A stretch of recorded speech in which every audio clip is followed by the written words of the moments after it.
哎呀，我劝你啊，还是不要冒这个险的好。你家人可以用别的药试试，若是你出了什么事情，你亲人又该怎么办呢？请您一定要告诉我，这对我真的很重要。如果没有百幻草，他必然活不过3年的。你这小子，嘴上说是亲人，怕是个姑娘吧？你这眼睛啊，可骗不了人的。林初夏怔了一下，忽然低下了头，掩住了眼中的情绪。他对我真的很重要，还请您务必告知，我是不会放弃的。具体的位置我不太记得，只知道那在森林深处。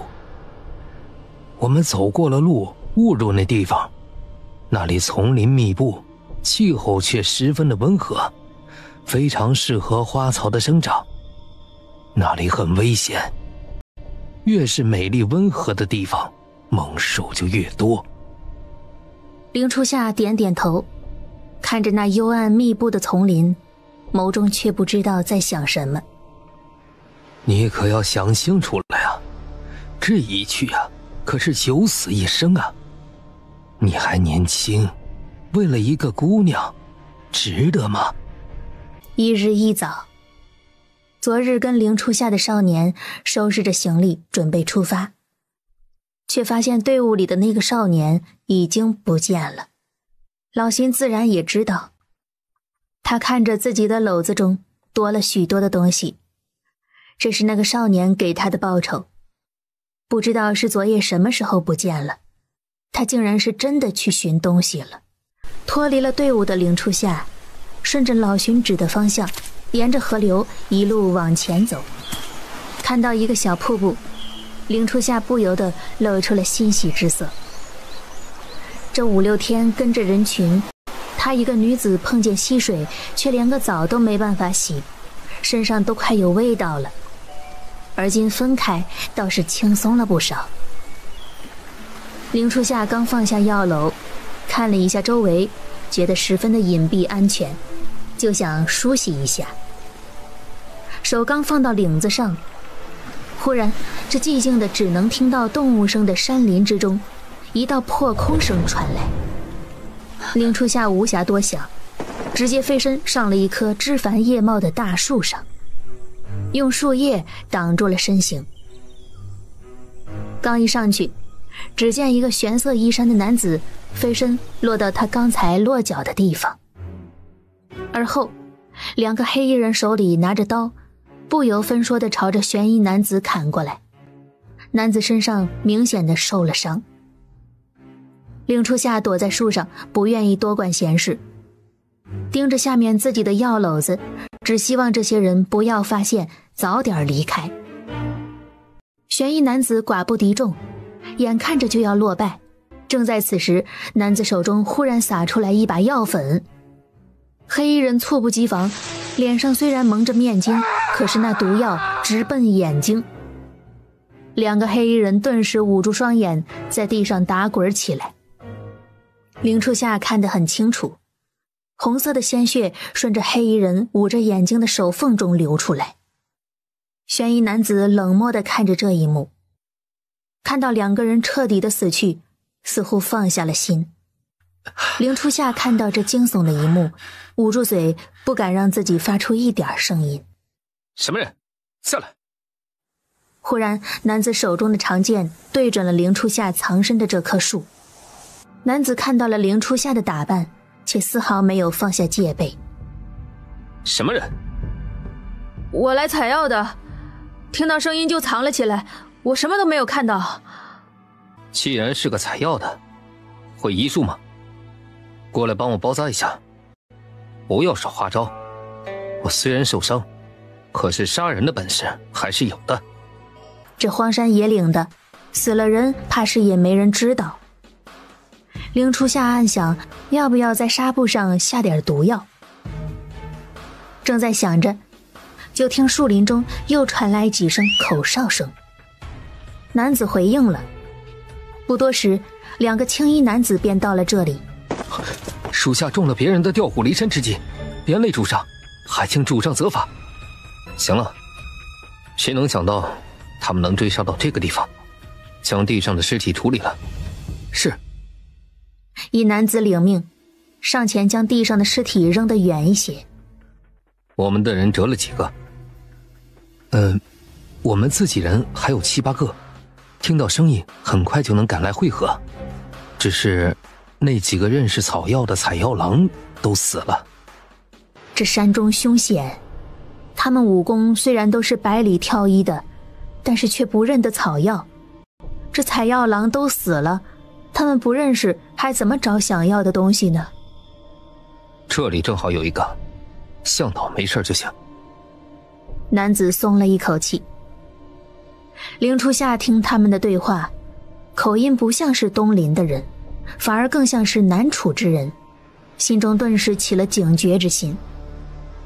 正在想着如何脱身，又见几个人走了过来。你放心吧，那些死了的采药郎，我会按照约定的10倍给他们补偿。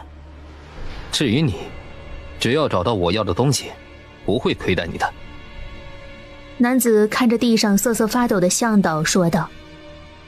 向导犹豫了一下，又听到男子的保证，顿时松了口气。包得不错，这些日子便跟着我们，不会亏待你的。凌初夏这才抬眸看清了男子的容貌，愣了一下，有些出乎意料。再往前走走。是。到了傍晚，他们便在一处平坦的土丘安置了下来，升起了一堆篝火。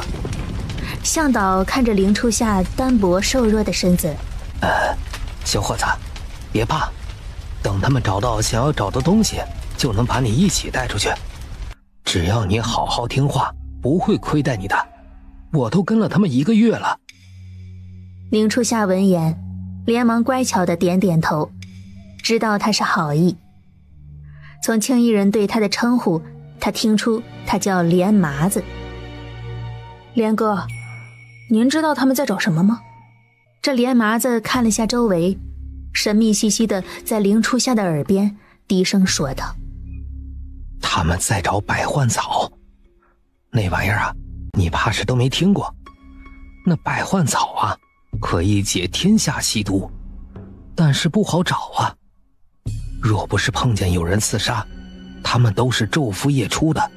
哎，你看他们这派系，可不是咱们小老百姓能够招惹的。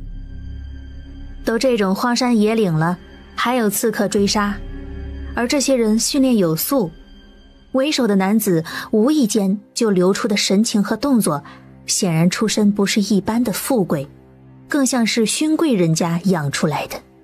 小矮子，过来给我们家主子换药。凌初夏听到小矮子3个字，面上露出了一丝不悦，却没有吭声，上前就去给男子换药。小矮子，今年多大了？15有没有啊？这么早就出来采药，也不怕在林子里丢了性命？我17了。凌初夏郁闷地开口，他的身高在女子中绝对不算矮，但是跟着一大群男人相比，可不就是小矮子吗？哎呀，这小矮子嘴还挺硬，不让人讲。叫什么名字？江夏，江水的江，夏天的夏。我叫楚烟尘。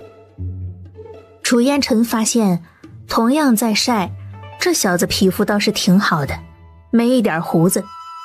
凌初夏听到楚字，顿了一下，这是南楚皇室姓氏，但他对南楚一无所知。去撒尿吗？跟哥哥一起啊，别娘们儿兮兮的。一日一早，他们没有在白天赶路，反而是白天休息，晚上巡药。主子在干什么？你不觉得这个采药郎很奇怪吗？问的问题也都没什么破绽，是个东陵人。侍卫不解，他们试探了这几天，这少年没有什么奇怪的地方，一个普通的采药郎，一路上我们碰到多少奇珍异草，他却毫无贪念，显然在找更好的。第一探可不是小门小户能出来的。哎，少家，你家在哪里啊？我家在永州。哈，永州啊！这一趟等出去了，永州虽然是州府，但你身上的药材都能买个小房子好好过日子了。连麻子闻言笑道：这一路都是人迹罕至的地方，采药人不敢轻易的进。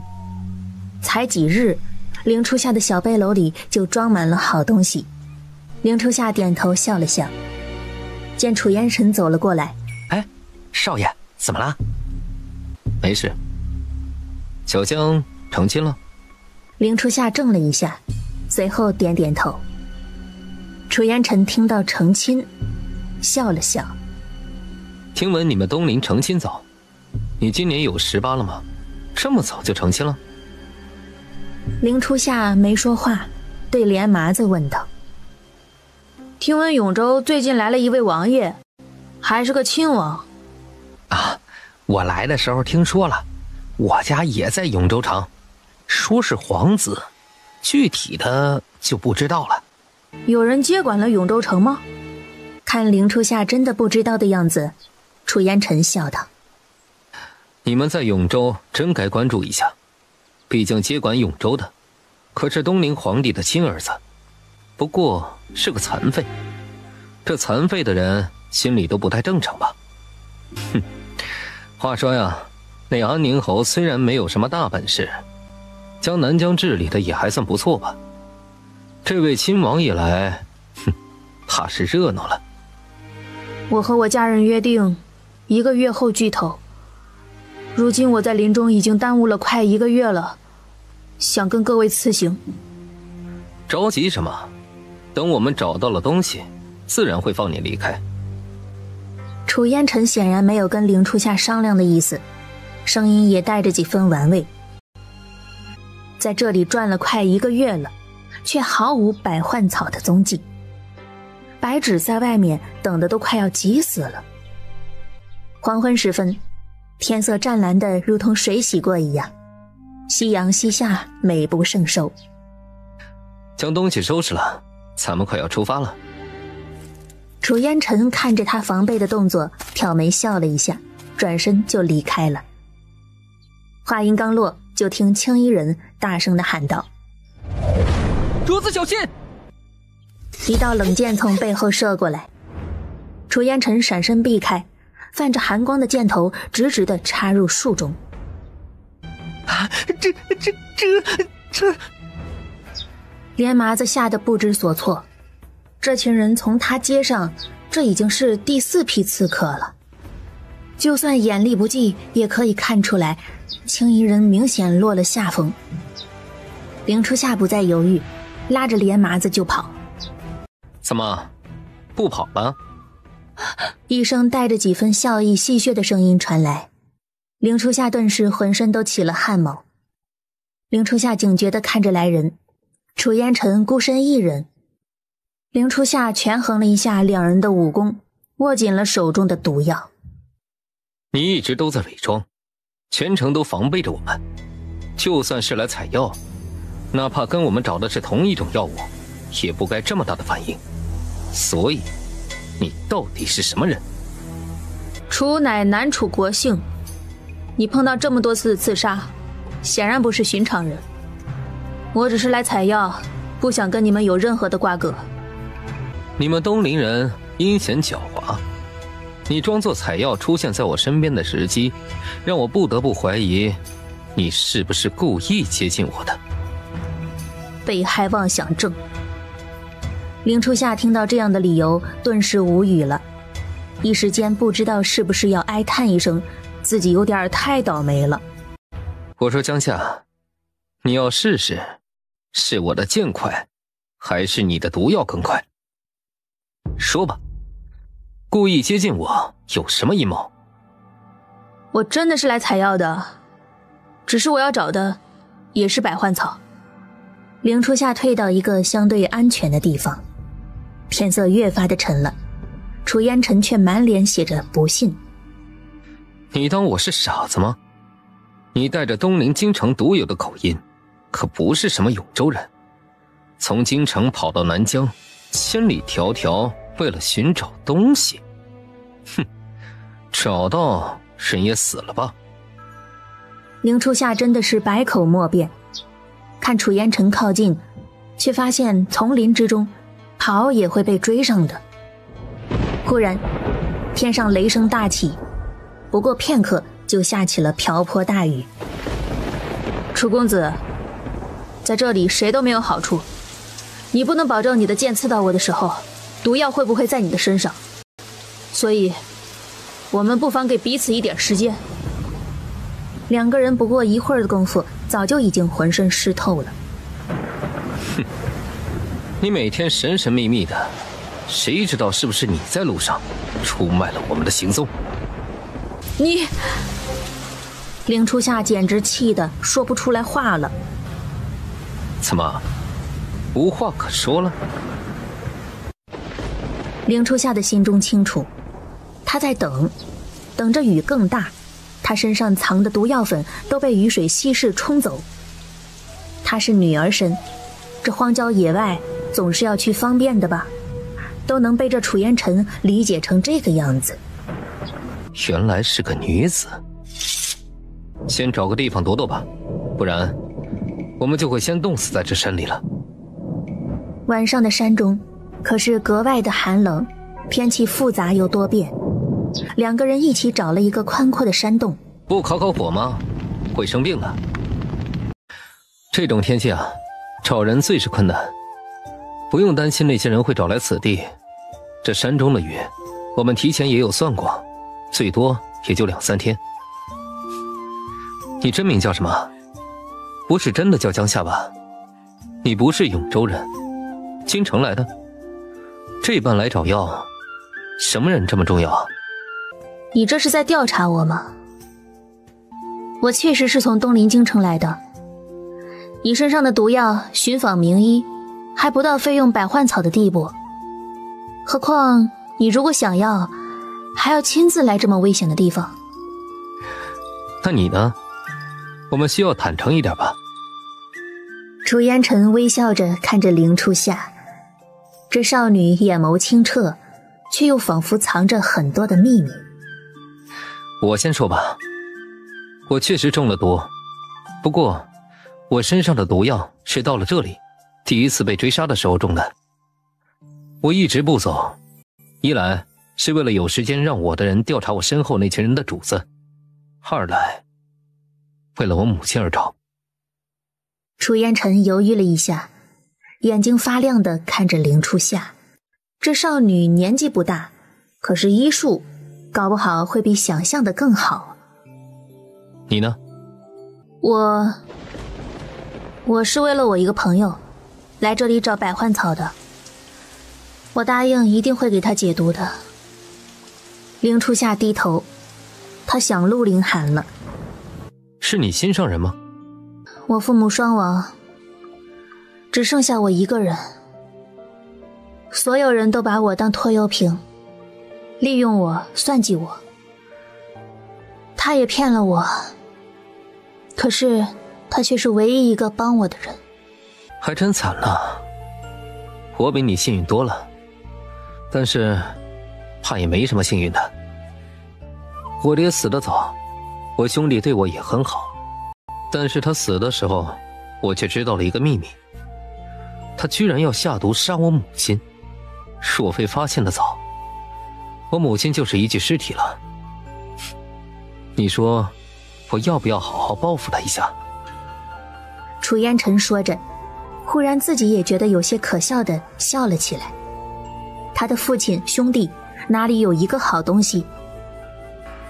看楚烟尘的样子，两个人相视无言，还真的是天涯沦落人呢。你就那么爱那个人吗？为了他来采药？这山里可是很凶险的，一个人随时都有可能发生意外。我没有想那么多，也没想到百换草会这样难找？凌初夏苦涩地笑了一下，雨稀稀拉拉地下着，也不知道什么时候才会放晴。看着眼前的女子，楚烟尘神色有些变化。这世上真的有人会为了爱情不顾性命的来找药吗？两个人在山洞里面又待了一天一夜，这天终于放晴了。不同于前几日的冷，这太阳大的完全不像是刚刚下了雨的样子。走出山洞，凌初夏看着楚烟尘，就此别过了。哎，别走啊，我许你重金，帮我母亲看一下病。楚烟尘挡住了凌初夏的去路。凌初夏摇头，正要拒绝，忽然看到不远处天边有信号弹升空的痕迹，那形状是百凤楼独有的标志。有人来找你了？楚烟尘皱着眉，那个信号弹的形状。凌初夏看他们躲避的山洞，不远处有个突出出来的石头，连忙站了上去。周围只要站在树上，必然能够看到这突出的地方。楚烟尘看着他一系列的操作，正要嘲讽他一下，就看到一道身影飞快地朝这边而来。你不要命了吗？一个人跑到这种地方来，你知不知道有多危险啊？你想要来找东西，不会告诉我吗？陆凌寒看着凌初夏那完好无损的样子，陆凌寒紧绷的心终于放了下来。听着陆凌寒的斥责，凌初夏却是心中一暖，眼睛明亮地看着他。你这是一点错都不认啊！你怎么会在这里？等会儿再说。这位是什么情况？陆凌寒拉住了凌初夏的手，战友示威地看着眼前英俊而陌生的男子。楚烟尘的脸上挂着玩世不恭的笑容。在下楚烟尘，南楚人士。楚烟尘，南楚摄政王。凌初夏这是什么运气，出来采药都能遇见这位。在下叶寒霜，这是内子。这山中这些天，多谢摄政王照顾了。叶楼主的大名如雷贯耳，没想到今日会在这种情况下见面。说笑了，我不过是一个生意人。陆凌寒有些不太明白，南楚摄政王不再上京城，反而跑到这偏僻的山中来做什么？这一路上还多谢了江姑娘的照顾，不然的话，我这伤势怕都成问题了。江姑娘，我很诚恳地邀请你们前往南楚做客。山里不太平，还是快点离开。不行，东西还没有找到呢。那些东西比你命还重要吗？叶楼主也真有意思，这么危险的地方让一个弱女子来找药材，这个时候才跟来啊？你们看，这里好奇怪啊！凌初夏忽然出声，指着不远处的一窝老鼠说道：你们没发现我们一路上碰到了好多动物，都跟逃命一样的吗？快点离开这里！可是却已经来不及了，大地剧烈地开始晃动，三个人到处寻找可以落脚的宽阔平整的地方。去河谷那边。而这时候，已经放晴的天也阴沉了起来，雷雨似乎马上就要再次来临。凌初夏看了一眼陆凌寒，地震这样严重，不知道外面是什么样子，想必受灾的人会更多吧。这里有些古怪。能有什么危险？明显比外面安全好吗？楚烟尘看着他们杯弓蛇影的样子，不由得有些好笑。三个人靠近溪水，陆凌寒眼尖地看到树丛里似乎有什么东西跑过去。小心！凌初夏直接拉着陆凌寒往后退了好几步。楚烟尘正要继续讥讽，却见几条身体漂亮的蛇从地上滑落。那蛇的身体无比的艳丽，怕是剧毒无比。三个人站在原地，动也不敢动一下的看着毒蛇飘过去。那3-4条毒蛇朝着小瀑布的边上过去，似乎在等候着什么东西一样。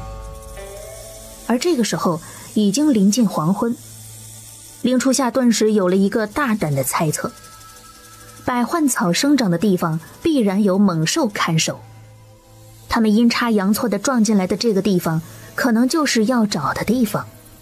这里太危险了，我们换个地方等。陆凌寒不知道这玩意儿到底是什么，但是从白纸那里知道，令初夏来到这里都是为了他，只是戒备地看着楚烟尘。就在这里等。令初夏是绝对不愿意放过这个机会的，这可能是他们唯一能够找到百幻草的机会。天色渐渐地沉了下来，三个人生了一团火，围在一起。叶楼主中了什么毒，还要到这里来找这个？摄政王为何以身犯险？陆凌寒面对楚烟尘，脸上的一丝笑意都没有，这样冷漠的样子方才是他。天色完全黑了下来，令初夏也醒了。你们看，快成熟了。靠着瀑布的崖壁上，几条毒蛇盘踞在一只树杈上，而距离他们不远，崖壁的缝隙处长着几株泛着浅红色光芒的像是蓝草一样的东西。等到蓝色的时候才是它成熟的时候。只是那些毒蛇该怎么引开呢？他们今天绕着那个草走，我们可以先引开他们，再去采药。不过今日看这几条怕是聪明的很，分开行动。我们两个负责引开毒蛇，你去采药，抓到药之后我们立刻离开。不多时，那红色的宛如兰花一样的草瞬间变成了蓝色。令初夏伸手朝着那百幻草飞过去。这里一共有2株，一人一半，这个归你。看着令初夏递过来泛着荧光蓝的草，怎么看都像毒药一样的东西。这玩意儿怎么用啊？具体要看你用在什么地方，你可以问一下太医。我们还是先离开这里吧。陆凌寒疑惑地看了下楚烟尘，三个人在丛林中穿梭着，走了10几天，三人才终于走出了这片丛林。在山边的小镇子里面，三个人痛痛快快地洗了澡，又拿钱买了新衣服，才算是脱胎换骨。叶楼主，这边都属我南楚国境了，不如到我南楚京城一游，百凤楼在南楚的产业，不去视察一下？多谢了，不过我们还是想回家。陆凌寒在回家2字上着重了语气。陆凌寒自始至终面具都没有摘下来过。楚烟尘很是好奇，这样一张面具下面到底是什么样的容貌。二位真的成亲了？这是自然，我们早就成婚了。我上次的提议还请江姑娘一定要好好考虑考虑，我给的报酬绝对没有问题。令初夏点点头，看楚烟尘离开，令初夏却直接甩开了陆凌寒的手。王爷这便宜占够了。夫人还生气呢，任打任骂，但是不可以再做如此危险的事情了。想起来那场面，陆凌寒还有些害怕。那毒蛇凶猛又有剧毒，山中天气变化又大，不是每一次运气都这么好的。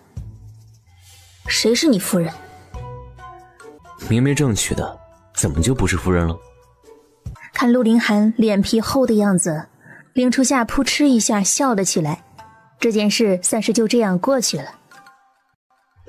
我们回永州，打听下师傅的下落，看这个药该怎么用。你师傅是顾红衣，顾红衣家在南疆啊？这我还是第一次听说。这位神医可是神龙见首不见尾啊。不知道呢，师傅从来都没有说过。如今地震，我们要尽快赶回永州，一直用替身也不是办法。楚烟尘找你到底是什么事情啊？看病。令初夏皱着眉，他不能确定楚烟尘嘴里哪句话是真的，两个人算是终于和好了。两人回到了南疆的府邸之中。这里虽然没有京城的平王府精致漂亮，却多了南疆那独有的韵味。小姐好啦，我这不是好好的吗？别哭了，赶快去准备点热水饭菜，给我们接风洗尘啊。你们好好照顾王妃，我还有事情需要处理。是。你好好休息，这里虽然有些眼线还没撤，可是比京城要自由多了。府邸里都是自己人，想出去让晴空和白芷陪着。看到王爷把王妃安全带回来，我们也算是彻底放心了。王妃不用担心，南疆本来就是地震频繁的地方，安宁侯他们都很有经验，王爷不会累倒的。王妃，安宁侯找王爷去商议事情去了，咱们出去走走吧。安宁侯最近经常来拜见王爷吗？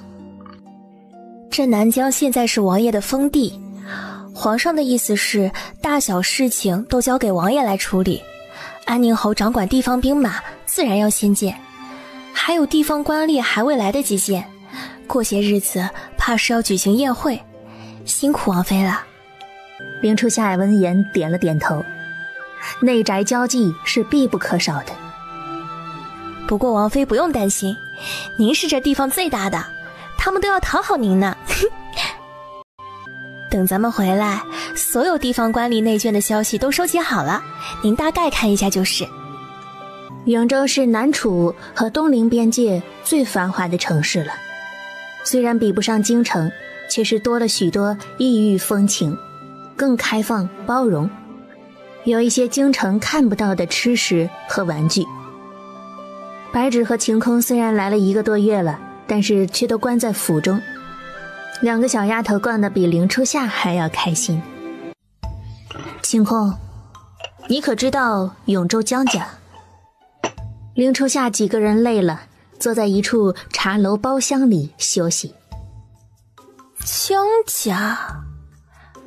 您说的是这永州商户姓江的人家吗？还是官家？一个商户，应该很有钱。这永州却是一户姓江的人家，只能说中等偏上，有些家底。有一处特别。一道声音从林初夏的身后响起。林初夏回头看到来人。你忙完了？陆凌寒点头，微微的一笑。再忙，陪娘子的功夫还是有的。油嘴滑舌。这江家有什么特别的吗？这个普通的商户家，1子2女，一个是你母亲，另外一个嫁入了南楚皇室，是如今南楚皇室的亲生母亲。你说什么？我来的时候派人打听了这家的消息，得知此事，也有些难以置信。不对啊，我母亲家只是商户，怎么可能嫁到南楚皇室了？这江家确实是个商户，贩卖药材为主。你母亲20多年前嫁给你父亲去了京城，还有一位对外宣称病死，实际上是去了南楚。我打听了，南楚这位程贵妃出身平凡，是南楚帝从外面带回宫中的普通民女。那江家还在永州吗？在。江家似乎并不愿意女儿嫁入南楚，无论是故土难舍还是什么的。江家对外宣称自己小女儿病逝了，但是这些也全部都只是猜测而已。你若想去，明日去江家看看便是。陆凌寒打听出来的也就只有这些而已。他们生意在永州似乎被人刻意打压，也只是薄有家财，生意有往南楚转移的意向。如今江家的当家也有2个儿子1个女儿，大儿子去南楚做生意还未回来，还有1子1女在永州。若只是个普通的商户，怎么可能拿得出来那些陪嫁？总不能是父亲给母亲准备的吧？这可是一大笔银子，当年的父亲怎么能有这么多的钱呢？2天之后，陆凌寒和林初夏2个人来到了江家的门口。这是出了什么事情吗？你们不知道吗？这江家可是倒霉喽。倒霉什么？这看着像是提亲的呀。江家大门紧闭，可是却有人提着红色的香笼朝着这里而来。哎呀，可不是嘛！这永州知府家的儿子瞧上了江家的小姐，今日上门提亲呢。哎，快看，来了来了！给我砸开！没见过这么不识抬举的东西。本少爷看上你家女儿，是你们家的运气。几个粗壮的汉子上去砸门，不多时，剑门打开了，一个15、16岁的少年郎站在门口，满脸怒容地看着来人。赵胖子，我姐姐是绝对不会嫁给你这种人的，你死了这条心吧。江淮，别不识抬举啊！男子一把推开了少年，叫江淮的少年身后还站着几个手持武器的家丁，挡在门口，不肯让男子一行人入内。给我打！男子挥手让身后的侍卫上前，却被一只手给拦住了。美女，从哪里来啊？怎么没有见过呀？你们也是江家的人？看什么看？再看，把你眼珠子挖出来！啊，少爷，您没事吧？没事。干什么？想多管闲事啊？啊，知道我是谁吗？得罪了我，让你们走不出永州城去。我倒是要看看，你让我们如何走不出永州城。话音一落，陆七挥手，带来的几个侍卫按着赵胖子一顿胖揍。他们这些人哪里是训练有素的侍卫的对手，直接被揍得起不来身了，在地上满地的打滚。住手！住手！你们给我等着，我一定不会放过你们的。哼，好啊，我们就在这里等着，让你爹来。我们想看看他有多大的本事。多谢几位，但是这胖子是永州知府的儿子，怕是几位要惹上大麻烦了。无妨，我们是来拜访江家的。江淮知道门口不是说话的地方，打开门迎了几位进门。见一个中年男子急匆匆地从里面走出来，远远的就骂道：哎呀，谁让你开门的？他们闯进来可怎么办？男子话还没说完，就看到了林初夏和陆凌寒，顿时愣在了当场。爹，怎么了？刚在门口是他们带来的侍卫，把那胖子打走了。你是舅舅吗？我是林初夏，从京城来的。快请，里面请。啊，爹娘，初夏回来了，你外孙女回来了呀！不多时，一对50、60岁年迈的老夫妇从里面走了出来。夏夏，这是夏夏吧？哎呀，跟你娘长得可真像啊，我一眼就认出来了。这些年你过得怎么样啊？跟外祖母说说。一连串的问题让林初夏无法回答，只是笑看着江老夫人。我一切安好。听到林初夏这话，老夫人怎能看不出来她的安慰，哭得越发的厉害了。哎呀，娘，别在门口站着呀，进屋说啊。对，哎呀，快进屋，进屋，不要在院子里站着。江老夫人的眼光始终都没有从林初夏脸上离开。娘啊，初夏来是好事情啊，怎么哭了呢？江淮，去喊你母亲和姐姐过来。初夏怎么到南疆来了？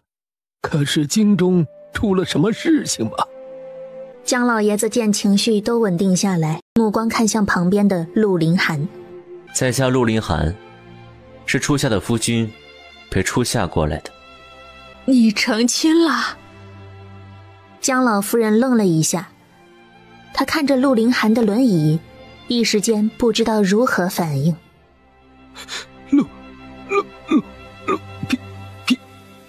王殿下。江景听到名字，想起来在什么地方听到过这个名字，结结巴巴地开口。江景连忙想要跪下，却被陆七给扶住了。舅舅何必如此多礼？我们到永州1个多月才登门，实在是失礼了，更何况舅舅是长辈。哎呀，不敢不敢。这家中可是出了什么事情了吗？说来也是造孽呀，你大表哥去南楚送货了，家里只有你巧表姐和江淮表弟在。半个月前，巧姐出门碰到了知府家的公子，那公子一眼就看上了你表姐，非要让她做妾室。咱们家的女儿都是清清白白的，怎么能做人妾室呢？更何况那知府公子是个吃喝嫖赌的纨绔子弟呀。那人上门就要求把姐姐给他们送过去，简直欺人太甚。见咱们家不同意，就打压咱们的生意，如今又欺负上门。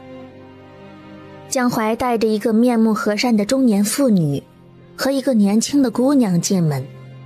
原来如此，这是夏夏吧？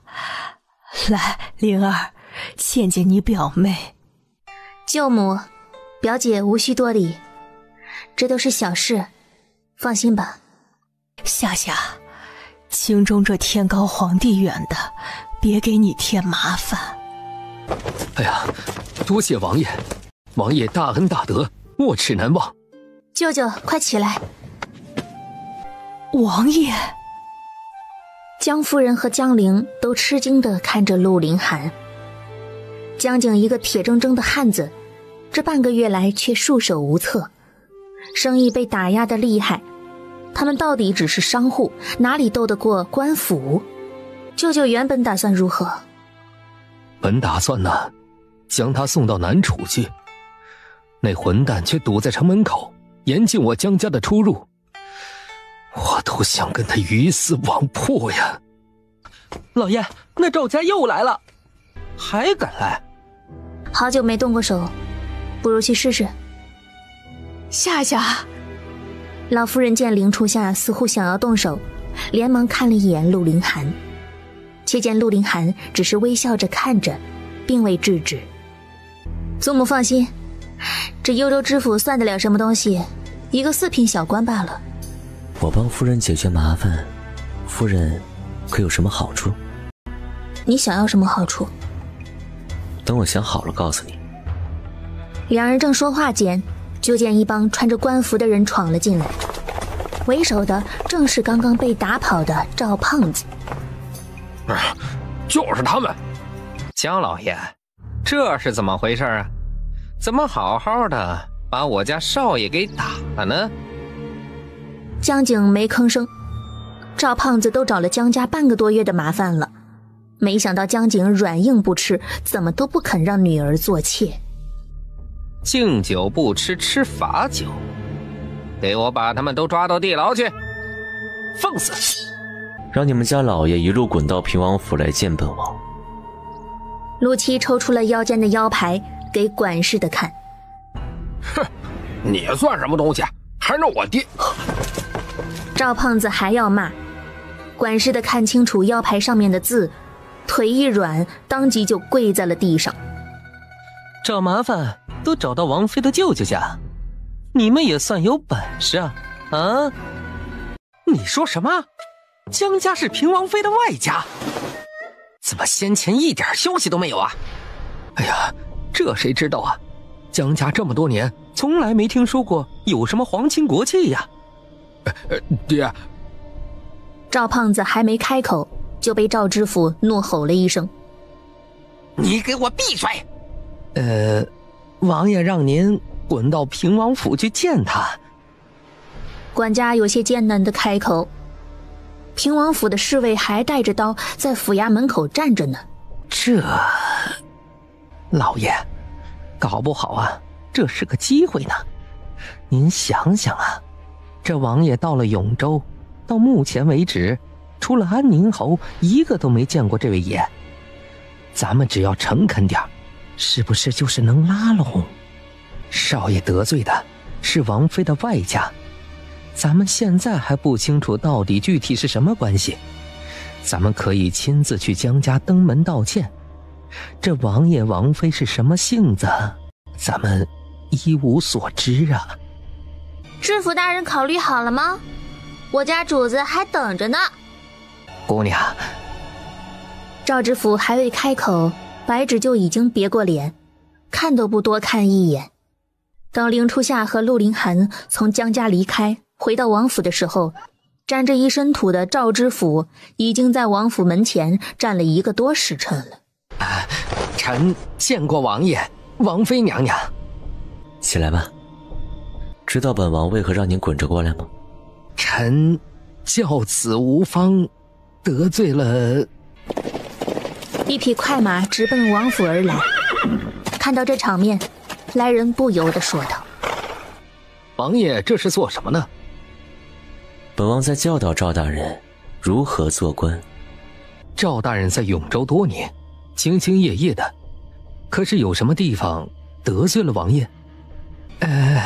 臣自知开罪王妃，不该。开罪本王妃吗？臣。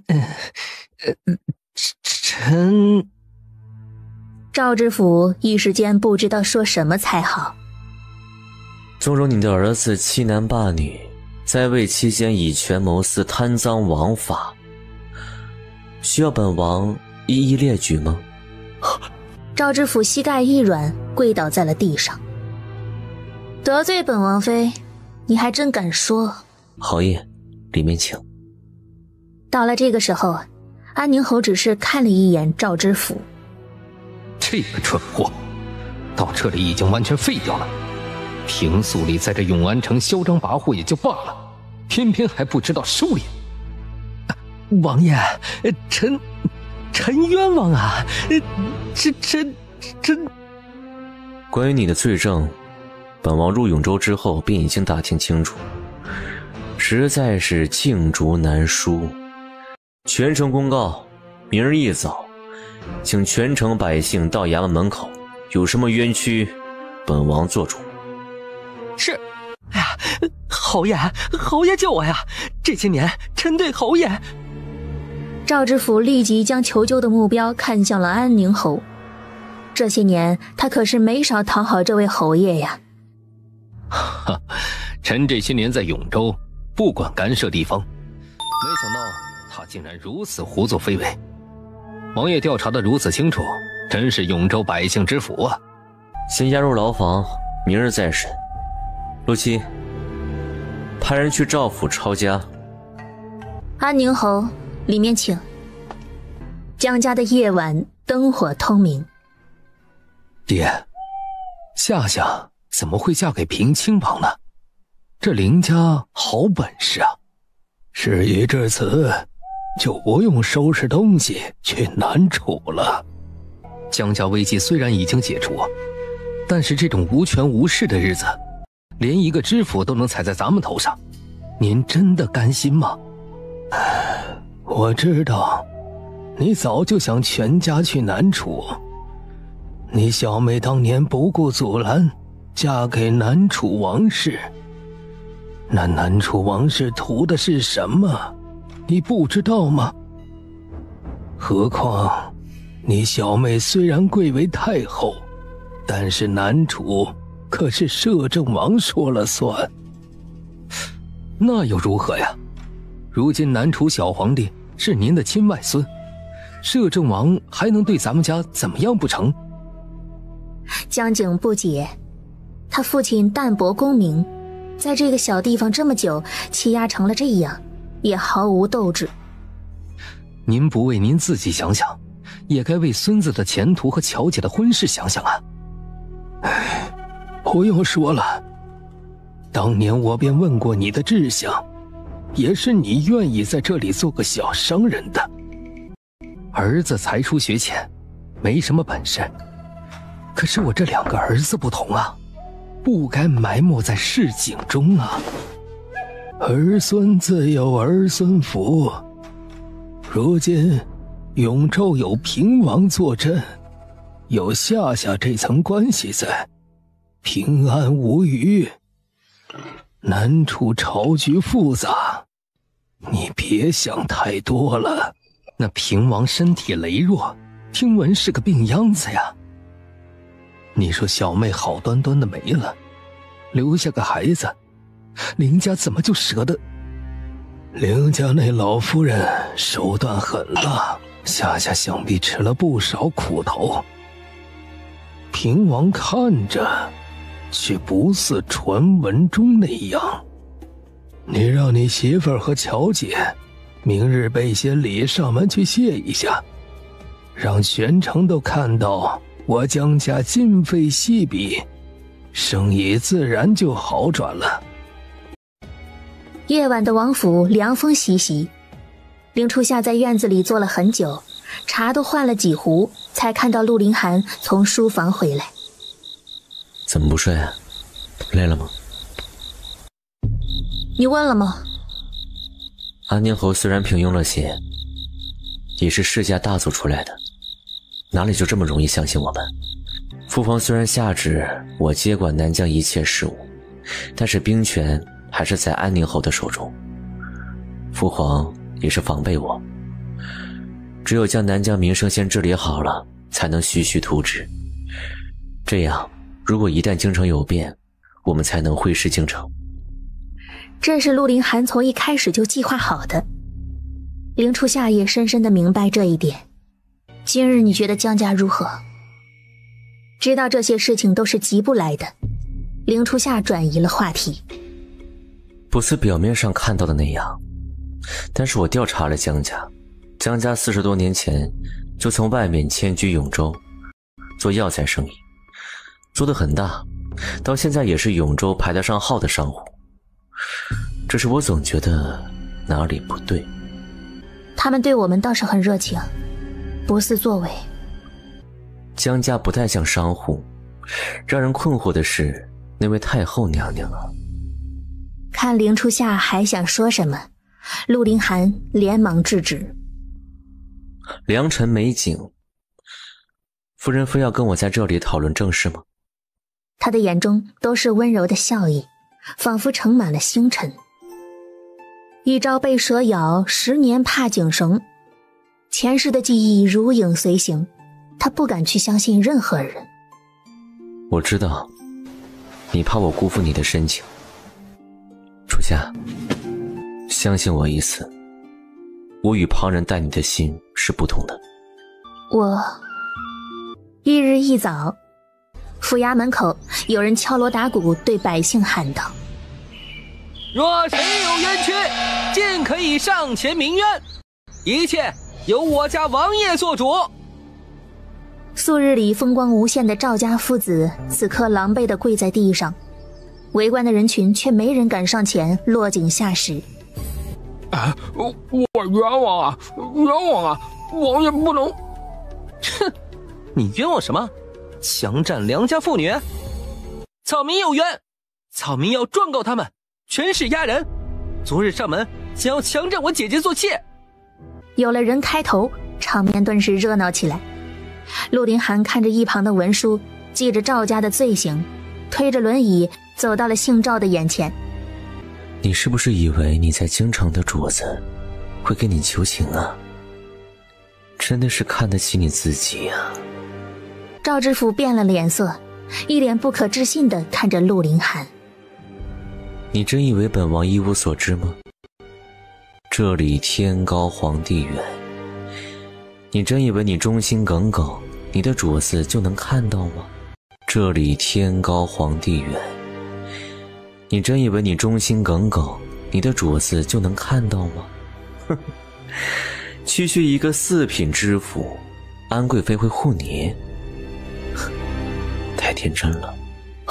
赵知府听到这话，身体一软，顿时瘫软在了地上。跟本王说个实情，本王饶你家人一命，总要给你赵家留个后吧。若是本王将事情捅到父皇面前，这可是灭九族的大罪。你可要想清楚，如今一只苍蝇也不要想飞出南疆，你的主子是不会知道的。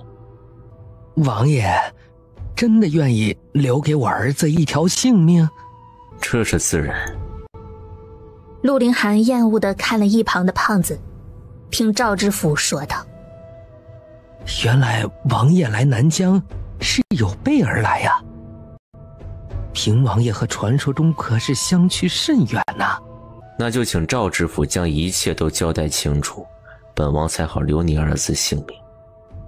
赵知府如同斗败的公鸡一样，颓废的神态比刚才天差地别，看着百姓热火朝天地说着永州的贪官污吏。陆凌寒的目的已经达到了。今日京中飞鸽传书，南楚使团已经离开京城，要在永州停留。南楚摄政王传说要亲自来永州接他们的王爷和公主。楚烟尘这又是闹哪一出啊？下午，江夫人带着女儿江陵来到了平亲王府。我家王妃刚起，还请两位稍后。舅母无需多礼，怎么今日就来了？昨日你们在府上时间太短，都来不及跟你好好说话。你外祖母说你们初来乍到的，可是缺少什么，让我过来瞧瞧。我们来之前就已经有人打点妥当了，劳烦挂心了。这是你表姐江陵，小名巧儿。这次的事情多亏了你，我都不知道如何感谢。今日特意来感谢王妃，这是我亲手做的香囊，还请王妃相纳。何须这么客气？这赵知府本来就是罪有应得，王爷本来就要惩治他们这些贪官污吏的。江夫人点了点头。他们江家和凌初夏都不熟，虽然是长辈，但是却是第二次见面而已。何况凌初夏身份尊贵。我有个事情想请舅母帮忙。是这样的，过几日王爷想在府中宴请同知，各个州县的知县还有当地这些商人。王爷身体羸弱，到了南疆便休息了1个月，又拿姓赵的开刀，下面还不知道怎么想的呢，所以举办个宴会，想让他们混个脸熟。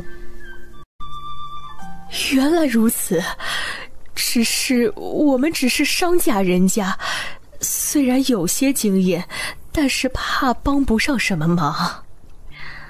我是全无经验，舅母在永州这么多年，想必大多数人家都认识，帮我招呼一下就行。啊，对了，这摆宴席，府中的厨子忙不过来，劳烦祖母帮我找几家酒楼订个合适的席面。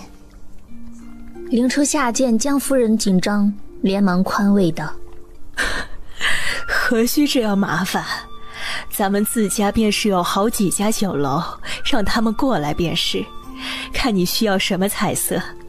江夫人到这里哪里还能不明白，这是凌初夏在抬举江家，只要放出风声江家和平王妃是亲戚，再加上如此走动，整个南疆还有谁敢不给江家面子？好，我明日便去看看。舅母看这些商户人家还有谁家漏的？凌初夏打开了名册，这也是陆凌寒的意思。永州城内安宁侯掌管军权，有时候也不得不结交赵知府和这些商户，便是因为地处边关，一到战争的时候还要这些商户出钱出粮，总是要打好关系的。江陵坐在一边安静地听着，也不说话。两人正说着话，见陆凌寒从外面回来了。轮椅声响起，江夫人和江陵连忙起身跪拜，看着桌上的一堆名册和请柬。这是在准备宴请的名单？是啊，我没经验，这不今日舅母过来，他们在永州熟悉，让他帮我看看。已经差不多了，这时候也不早了，我们就先告辞了。江夫人连忙告辞，林初夏让晴空和白芷亲自去送。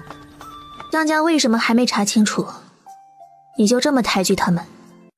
你可知道为什么南疆明明地处偏僻，土地又贫瘠，却没有西北地区那么贫困吗？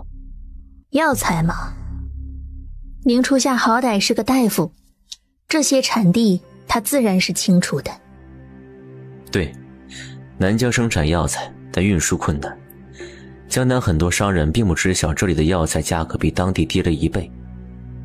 我想通过百凤楼将这些药材运往江南，在江南一带售卖，这样的话，南疆的百姓在良田之外还有山地种植草药，有固定的收入，他们的生活也会好起来的。江南也有了足够的供应。陆凌寒一早决定来这里的时候，就将这里的地势调查得清楚。你是想形成固定的线路，让江南的药商来这里采购？如此利益，他们肯定会来的。对，只有边疆稳定，才能与外敌抗争。那百凤楼名下肯定有不少的药铺，让他们用你平王的名声邀请过来考察，这不是正好？这和江家又有什么关系？这就是难办的地方，百凤楼对外只是商户，根基又不在这边，我们初来乍到，未必会有人信我们。所以你想让江家牵头来做这件事情？林初夏算是终于明白陆凌寒为何看好江家了。这江家不正好是贩卖药材的吗？可是江家那位跟南楚的关系，林初夏依旧觉得有些冒险。商人逐利乃是本性，此事对他们百利而无一害。等过几日宴会结束，请江家过府，详细的再谈一下。我让府中的幕僚也写一下需要做的事情。林初夏见陆凌寒早就将事情考虑得如此周到，有些懊恼。你既然早就想好了所有的事情，又何必将我蒙在鼓里？我哪里敢啊，我不是特意来跟夫人商量的吗？陆凌寒有着前车之鉴，哪里还敢说硬话？知道就好。舅舅那边我去说吧。林初夏应下了这件事。陆凌寒点点头，他现在最需要防备的就是安宁侯。虽然有秦王的口信，却难保安宁侯不会生出来别的心思。今日京中传来了信件，南楚公主和王爷路过永州，让我们招待一下。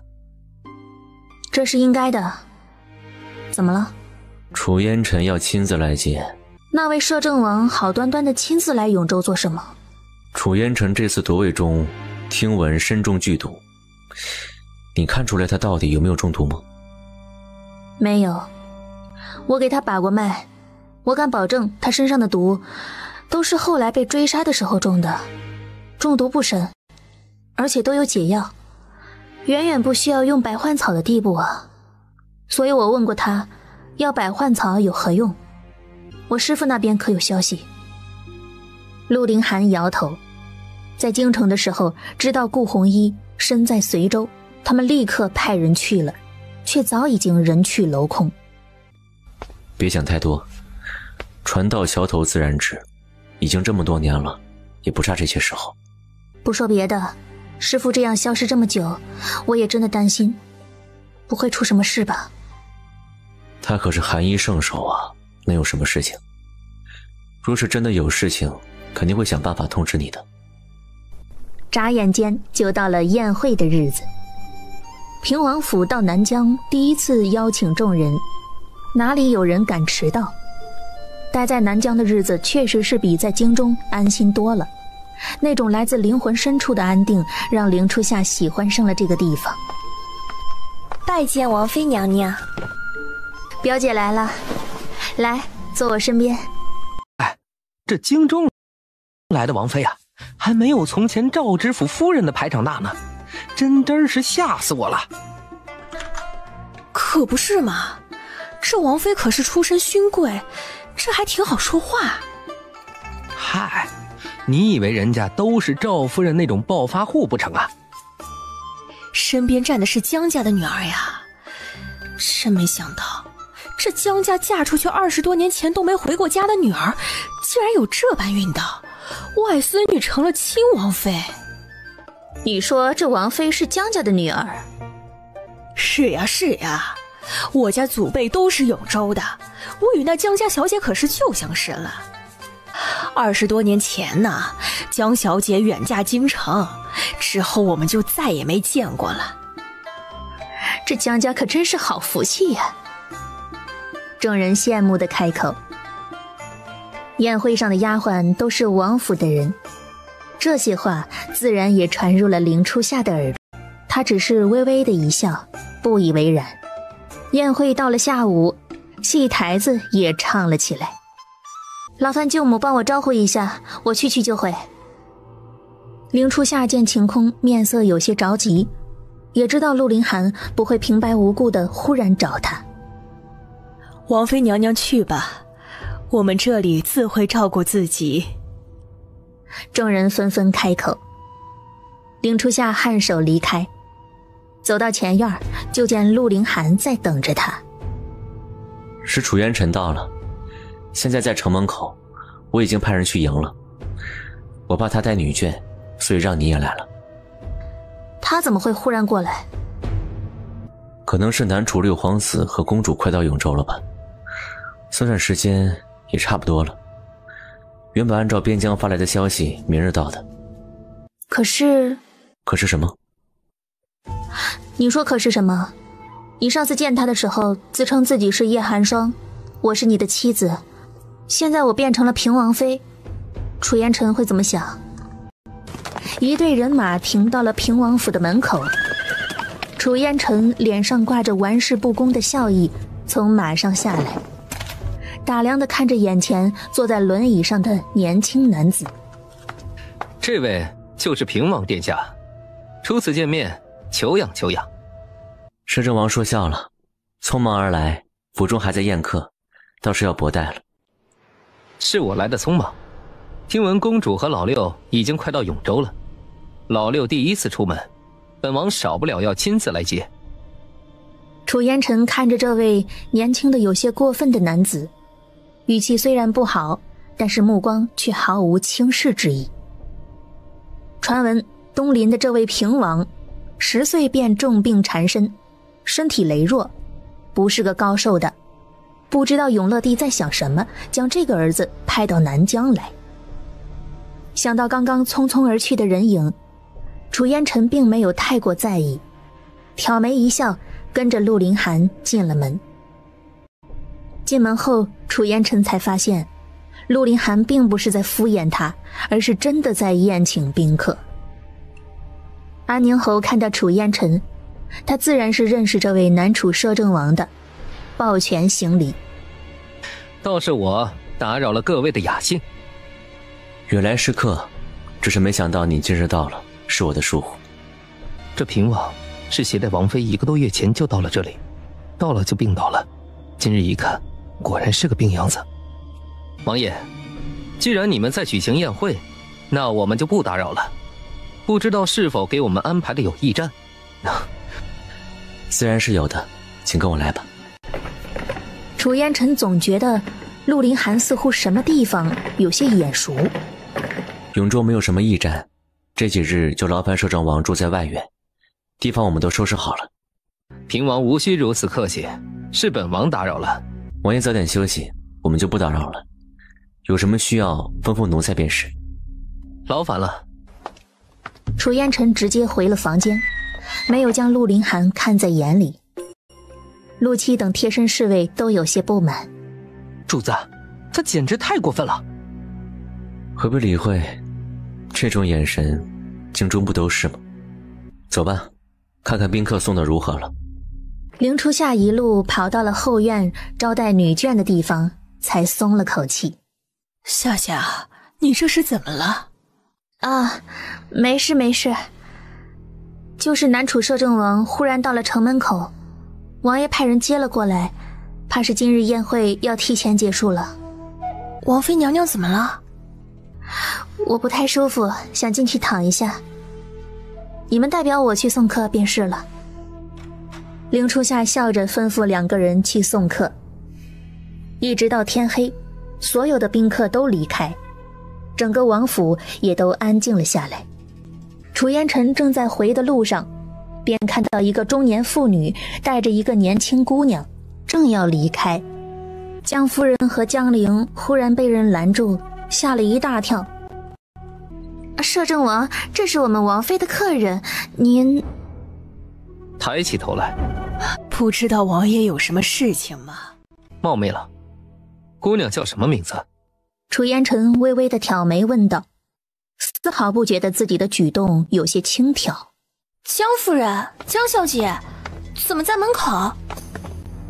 晴空出门来送人，看到楚烟尘，却是不认识的人。王妃娘娘让奴婢来送您，怎么站在这里？江小姐，难怪。楚烟尘忽然勾唇讥讽地笑了下，他当是谁？长得这么眼熟，弄了半天，原来是那位的家人呢。江夫人和江陵愣了一下，却听楚烟尘说道：江小姐今年可曾许配了人家？正在相看人家。王妃和你们家是？楚烟尘蹙着眉，那程太后说是孤女，可是整个上京谁不知道，她出身东林，乃是永州一个药商的女儿。王妃是我表姐，我姑母家的。楚烟尘点点头，转身就离开，没有再多看他们一眼。去查查江家，那个疯女人不是普通商户吗？怎么会有外甥女嫁入东林皇室呢？有必要吗？明日南楚王爷和公主就到了，这公主你总要出面迎接的。陆林寒看着躲在房间里的凌初夏，不由得觉得有些好笑。怎么没必要？要是让他知道我是平王妃，你身份不就暴露了？我看你倒是一点都不紧张。陆林寒坐了一天的轮椅，好容易能站起来活动一下。只要你不去，他也不敢随便认，总不能跑来内院来。所以啊，别想太多。明日我就说你身体不适就行了，他们也待不了几天。也只能如此了。叹什么气呢？陆林寒一笑，正要说什么，听陆七在门外说道：主子，摄政王说有事情找您，要您过去一趟。不去，就说我身体不适，已经休息下了。是。而楚烟尘这边听到这样的答复，丝毫不感到意外。东林的夺嫡之战可不比咱们南楚简单，这位王爷真不舒服假不舒服咱们不知道，可是就凭着他蜗居在这南疆，就看不起他。侍卫检查好房屋，看楚烟尘若有所思的样子。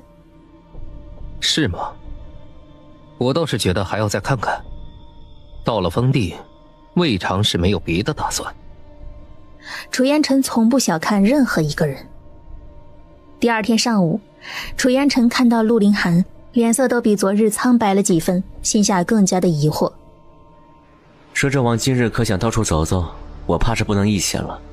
衙门还有些事情让我去处理一下，待明日六王爷和公主的马车很快就能到永州了。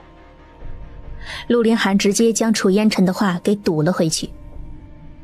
王爷自便。中午，楚烟尘到底是客人，陆林寒不能一直不见。永州乃是南疆最大的城镇，自然也是热闹非凡。陆林寒便带着分楚烟尘到外面吃饭。永州我来过2次，这醉仙楼可是永州最出名的，到了晚上还有表演，跟我南楚风光截然不同。王爷，这是我们这里新菜，叫做芙蓉醉鱼。这几日经常宴请的地方便是这里，掌柜的自然一眼就能够认出来这个年轻人的身份。哦，新菜。多做一份出来。掌柜的笑笑，立刻下去了。为何要多做一份？内子第一次来南疆，不便出门，若是遇上了新奇的东西，总想让他也尝一下。楚烟尘看着他，说到妻子的时候，他的眼里似乎都溢满了星辰，这样的神色他从未见过。那叶寒霜虽然是个商人，却武功高强，心机深沉，难道真的也是儿女情长之人？还是凌初夏为了前途给自己找了后路？陆凌寒到底知情不知情啊？想到昨日递上来的资料，这凌初夏是个父母双亡之人，却还能嫁入皇室，必然是个心机深沉、手段毒辣的女子。这样的女子，真的会冒着生命危险去采药吗？哦，没什么。王妃有洛神之容，长得很像我认识的一个故人。啊，我家中唯有2个妹妹，实在不是什么好相处的人，也从未出过京城，不知道什么样的人能称得上王爷一句故人呢？王爷可认识叶寒霜？我前些日子见到叶楼主，身边有个女子，跟王妃相貌极其相似。若不是肯定王爷和叶寒霜不是一个人，我还以为看错人了呢。叶寒霜，百凤楼，这世上难免有人相似，摄政王可能看错了吧？是吗？那叶寒霜说，那女子是他的夫人，早就已经成亲了。唉，我深感那女子成亲太早，那般佳人只是恨不逢君未嫁时啊。没看出来，王爷还是个痴情种呢。本王听闻王爷和王妃的婚事是跟永乐帝求来的。是啊，这婚事是我亲自跟父皇求娶，我与那人一见钟情。怎么，摄政王如此好奇我们的事情，到底意欲何为？凌初夏言语中都透露着警告之意，楚烟尘却挑衅一笑，正要说什么，却看到马车已经到了府门口。那南楚6王爷和公主都十分的年轻，大概只有15、16岁的模样。看到楚烟尘，立刻行礼，喊了一声叔父。行了，一路旅途劳顿，在永州休养几日，便启程回南楚了。楚烟尘缓缓的一笑，6王爷和公主连忙应了声是。从他们的态度可以看出来，这楚烟尘在南楚的地位。一行人进了府内，礼部的官员将所有的东西都给陆凌寒一一看过。两国联姻乃是大事，父皇已经下旨，明年春天，南安公主便会嫁给南楚6王爷，有郑国公世子亲自护送。两国秦晋之好，也要劳烦平王殿下费心了。不知道王爷还要在永州待上几天？等老六和南安休息一下，就出发。楚烟尘目光看了一眼凌初夏的背影，凌初夏已经带着公主去后院尽地主之谊。楚烟尘目光一凝，直接跨步追了上去。王爷，这地方您不能进去。晴空看有人闯入后院，连忙拦住。江夏，你给我站住！凌初夏脚步一顿，这真的是，这楚烟尘也太不讲规矩了，在人家家住着，居然跑到人家后院来。好久不见啊，我该叫你一声叶夫人，还是平王妃呢？楚烟尘的目光在凌初夏的脸上扫过，他着实是没想到，这位避而不见的平王妃，居然就是那日在山中碰到的采药人。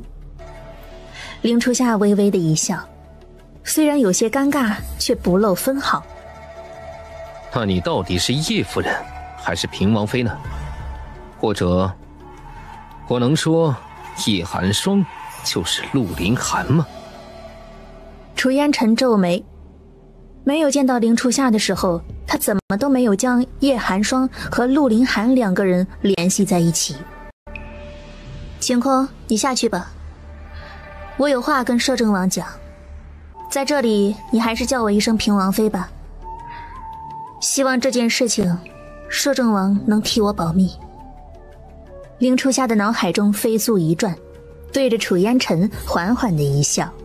这件事情可千万不能让王爷知道。王爷，这件事情只有你我2人知晓，还请王爷千万不要让我家王爷知道。楚烟尘皱眉，似乎在考虑凌初夏话中的真伪。摄政王该不会以为陆凌寒和叶寒霜是同一个人吧？你也太天真了点儿。你好大的胆子！这就不劳你费心了。摄政王可以去告诉我家王爷，看王爷是相信我，还是相信你在挑拨我们的关系。楚烟尘看着凌初夏那轻佻的样子，转头就离开了。你说他是信了还是没信？没看出来，他早就发现我了。不过他怕是觉得我一个小丫头能留在这里，必然对您忠心耿耿。我觉得他还会打听。他是不会信的。陆凌寒从外面走进来，知道楚烟尘溜进后院，他就知道坏了，却没想到凌初夏用这种手段来解决问题。那我有什么办法？你去跟白芷一定要通气，千万不要在楚烟尘面前露出马脚，他一定会从贴身服侍的侍女下手打听的。都怪你。怪我，还要劳烦夫人演一场戏呢。若非你想出这个办法，我都想着如何摊牌了。摊牌岂不是会让陆凌天他们警觉？皇上也会怀疑你的。凌初夏担忧地开口。陆凌寒耸了耸肩，不以为然，都已经远在边疆了。将在外，军令有所不受。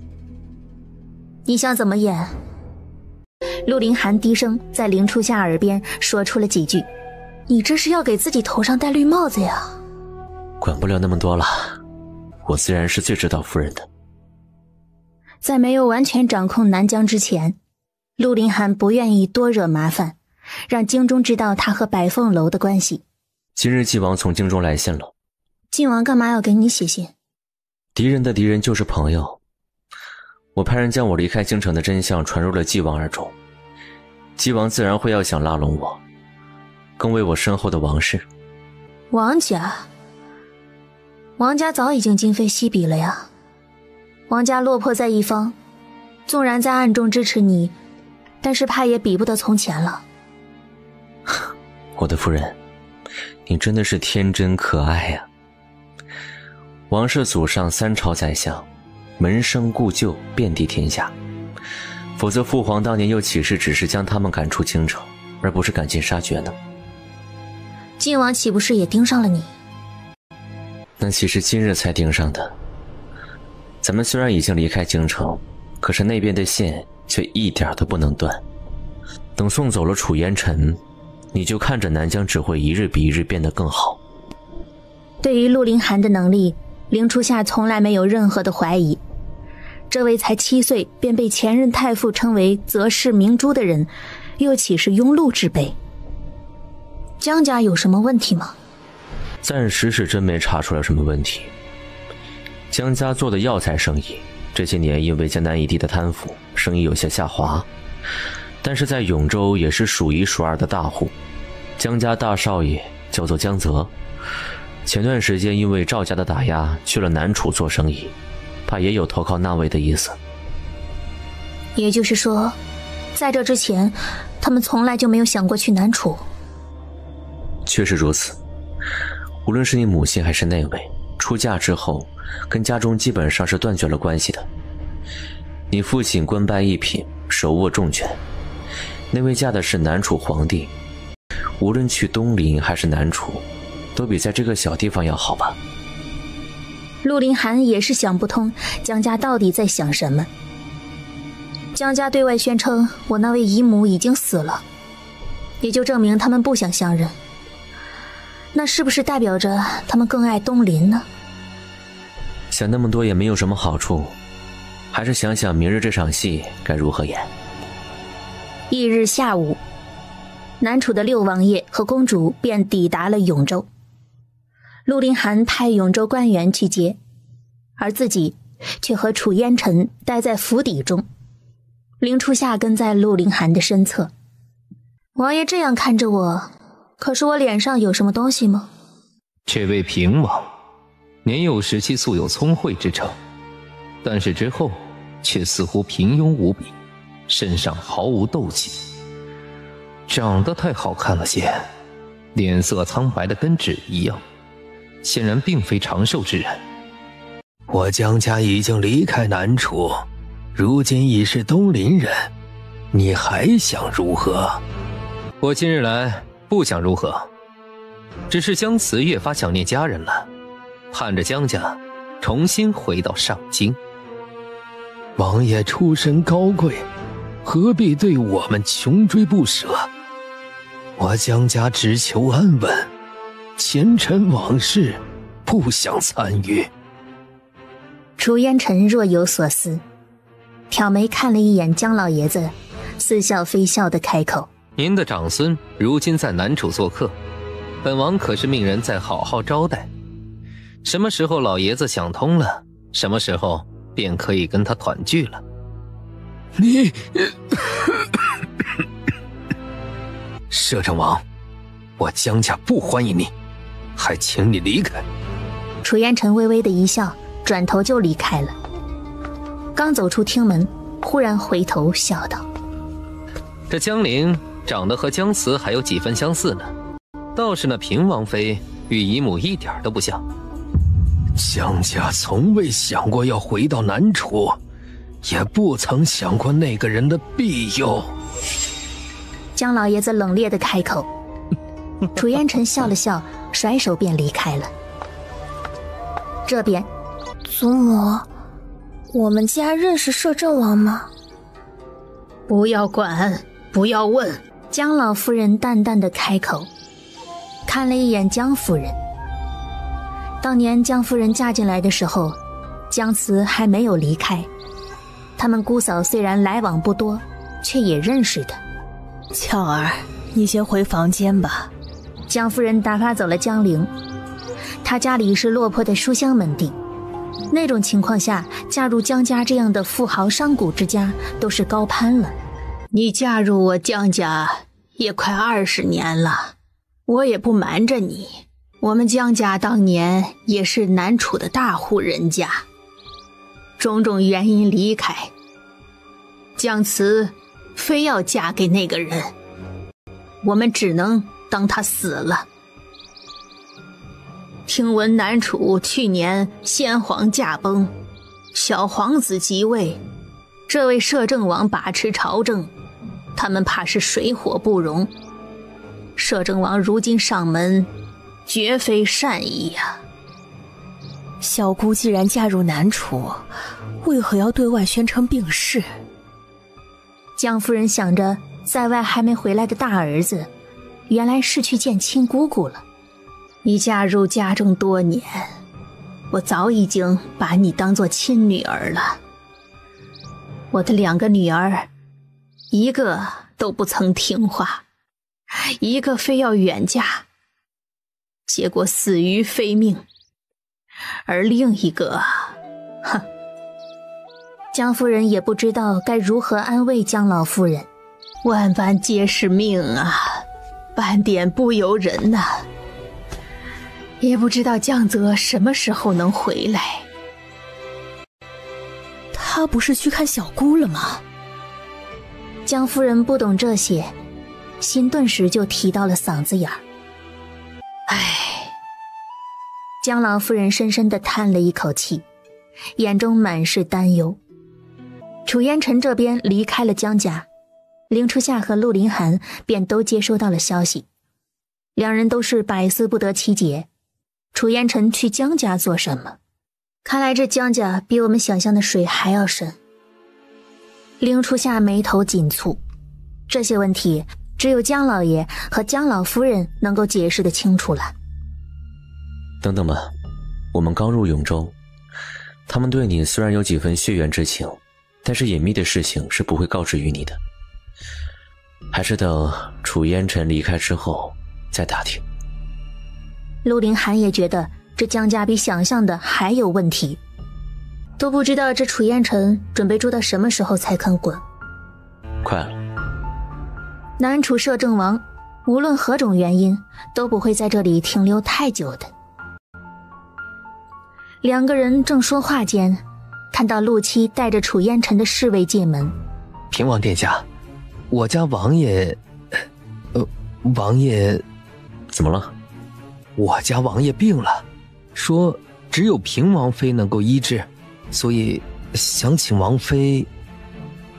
侍卫有些说不下去了，不明白自家王爷为何偏偏让人来请平王妃。有病找大夫，找本王的王妃做什么？我家王爷吩咐的，属下不知啊。陆七，派人去请大夫，好好的给摄政王瞧瞧，可千万别有什么事情，不然我们可就说不清楚了。是。这个楚烟尘到底在玩什么花样？你说他装病为了见你有什么好处啊？他去了江家，总不是平白无故的吧？我也觉得，我母亲在家中很少提起这边的事情。按理说，我父亲也算是少年才俊吧，出身虽不说极好，但对一个商贾之家也算是高门了。更何况我父亲位列一品，他们也从未上过京城。这位摄政王怕是知道什么。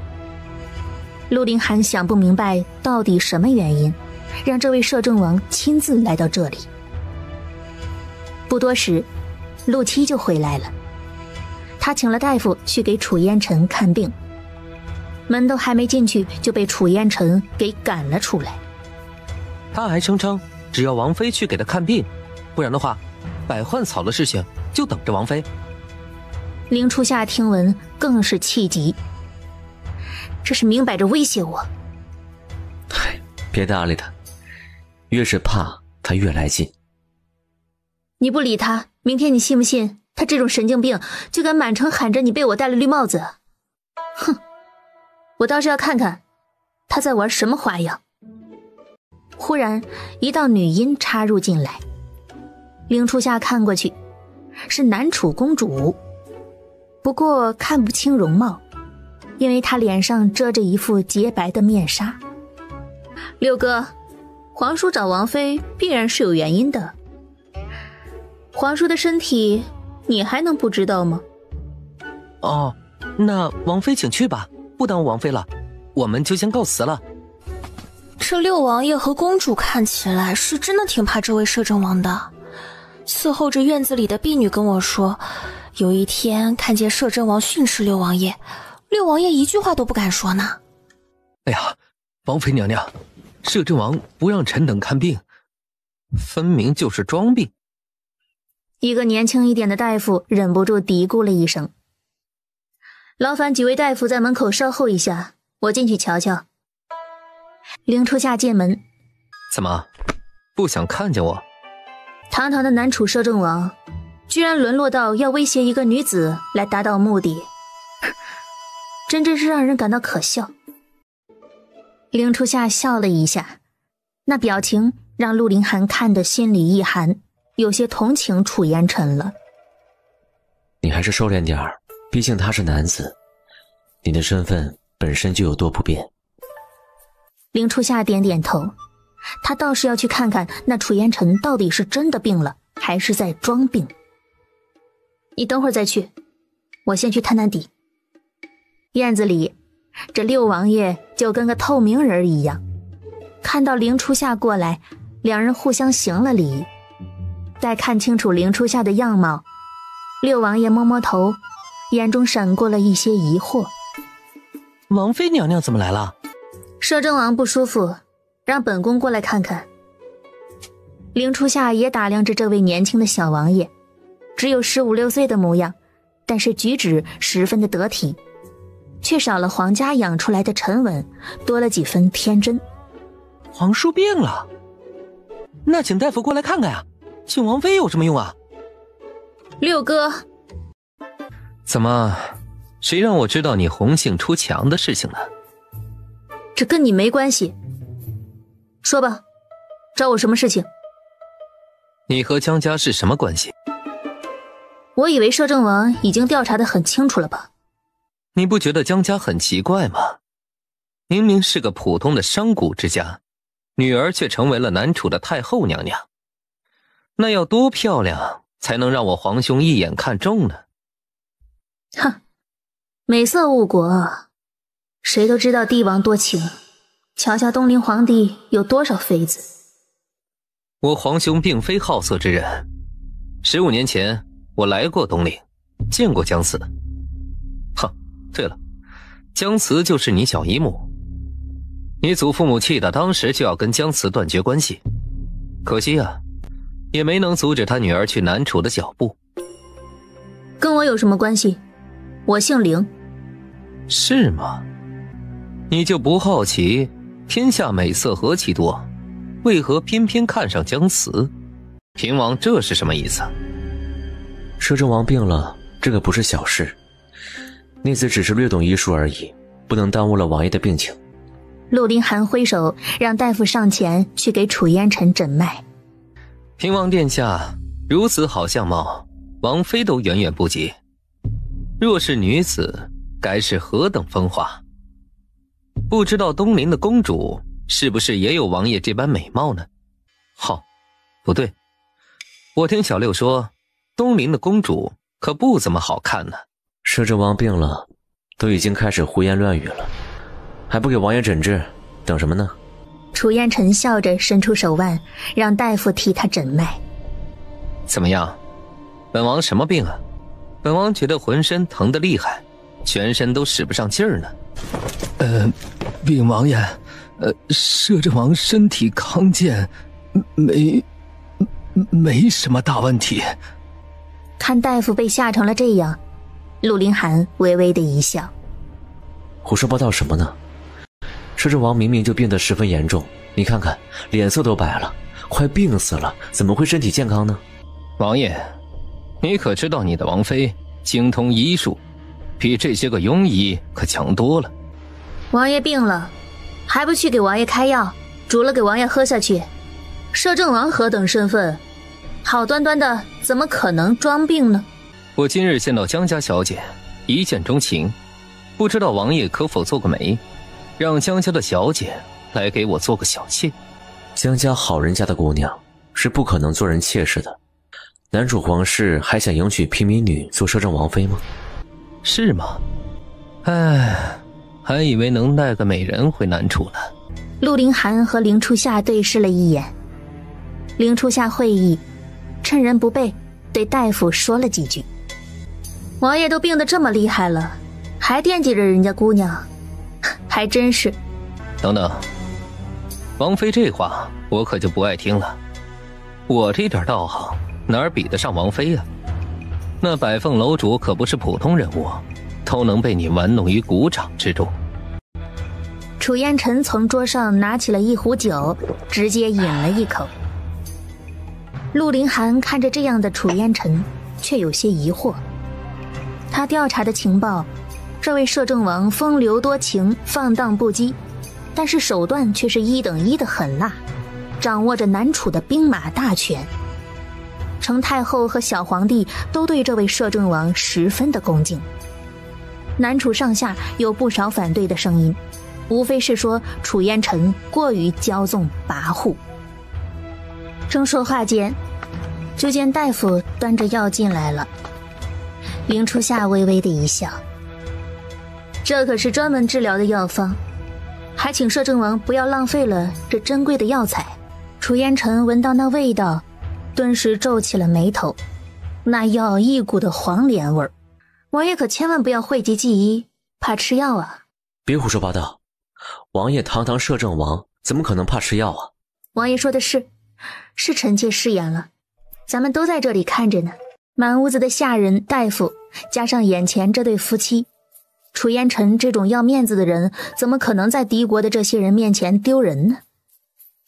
楚烟尘接过婢女送来的药，一饮而尽，一入口，扑哧一口就给吐了出来。水，你……楚烟尘舌头都被苦得木了，说不出来完整的话。主子，您这是怎么了？别那么紧张，你家王爷身体不太好，这药啊，刚刚喝下去是有些让人大舌头，多喝点水，别那么多话，自然就好了。看着凌初夏这幸灾乐祸的样子，楚烟尘还有什么不明白？王爷，喝了药就好好休息，一定不要让王爷有什么闪失啊！若是病得重了，本王可是不好交代的。分明是你们医术平庸，我家王爷，我东林大夫平庸，不知道王爷身有救急，还是尽快回南楚的好，否则的话，死在东陵，我就是10000张嘴也说不清楚啊！你们好。楚烟尘舌头麻木，根本就说不出一句完整的话来。王爷好好养病，可不要想得太多，晚上再来给王爷送药。走到后院，你看楚烟尘那个样子，真是笑死人了。真有那么可笑吗？对付这种无耻之人，就得用这样的方法收拾他，否则他就管不住他那张破嘴。凌初夏义愤填膺地开口。陆林寒看着到了南疆之后，明显整个人都开朗了许多，也爱笑的凌初夏自己露出了笑意。可能是到了这个地方，没有京城那么多人盯着，他们之间的关系也越发的近了。陆林寒从来都没有女子不能参政的这种想法。深宫的皇子哪个不是养于夫人之手，两个人有商有量，才是民间所说的那种夫唱妇随，举案齐眉。楚烟尘却在这个时候追了出来。你们俩夫妻这样有意思吗？对我一个病人，给我吃黄连。凌初夏正要反驳，却见楚烟尘面色瞬间变得惨白，直接一口血吐在地上。众人全部都惊呆了，诧异地看着眼前的一幕，一时间都没反应过来。王爷，青衣第一个反应过来，凌初夏连忙蹲下身给楚烟尘查看。来，把他弄屋里去。怎么回事？脉象很奇怪，但是具体又看不出什么来。几个大夫刚才都给楚烟尘诊脉了，从他们的脸色也能看出来，楚烟尘身体康健，毫无问题的。青衣的脸色极度的难看。你家主子得的什么毛病啊？青衣抿了抿唇，却没有说话。等了许久，楚烟尘睁开了眼，可是眼神却有些恍惚，仿佛还没有清醒。凌初夏上前想要再次给他诊治一下，楚烟尘却以迅雷不及掩耳之势，从枕头下取出了一把匕首，直接刺向了凌初夏。我家王爷一时间没反应过来，误伤了王妃，还请平王爷和平王妃恕罪，实在不是有意为之。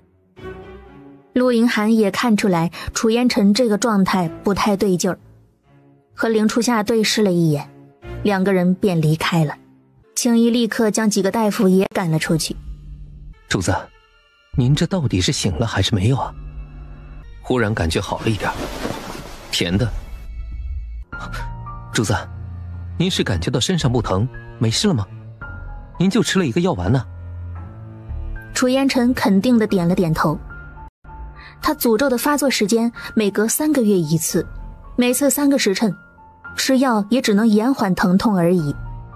这是只距离他吃药只有1个时辰，算时间，这个时候该是疼痛难忍才对。若说做了什么不一样的，就是无意中舔了下凌初夏的血。他也是江家的人啊，您说是不是江家血统的问题呢？咱们在永州待得够久了，这事情一定要极快查清楚。王爷，身体要紧啊！同样是江家的人，那江陵呢？我们去试试江陵便知道了。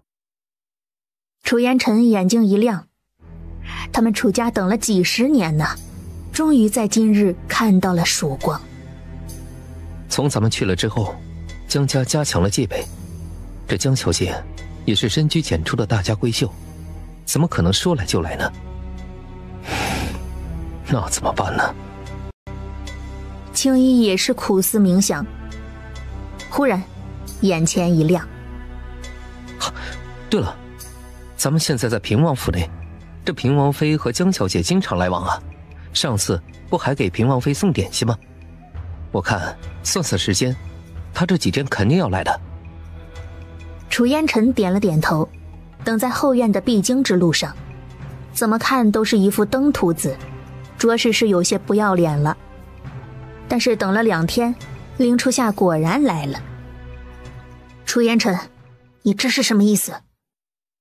林初夏却再也忍不了了，这里可是前院出入后院的路，寻常下人都不能随意在这里走动。怎么着？这路虽然是你们家的，但是这儿还不让逛了？你们东陵的规矩还真是多呀。倒打一耙这种事情，楚烟尘用的不要太顺手。林初夏气急，却一时无言反驳。正在这个时候，就看到了江淮和江陵2个人走了过来。江家这些日子在联络江南的药商，非常的忙碌，而江家想让江淮跟着陆林寒做事，陆林寒也答应下来，今日正是为了这事情。怎么了？陆林寒从前院回来，就看到了这个门神。摄政王这是有什么事情吗？病好了，都有心情出来走动了。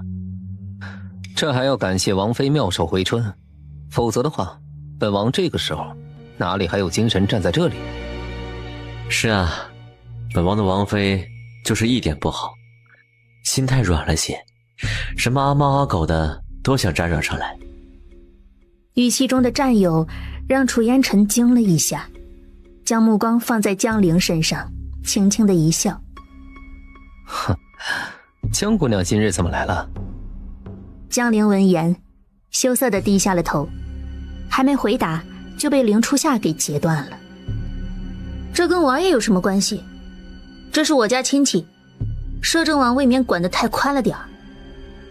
楚烟尘的面色顿时难看了些，他是天之骄子，哪里被人这样下过脸色？可是眼前的2个人谁都没打算给他脸。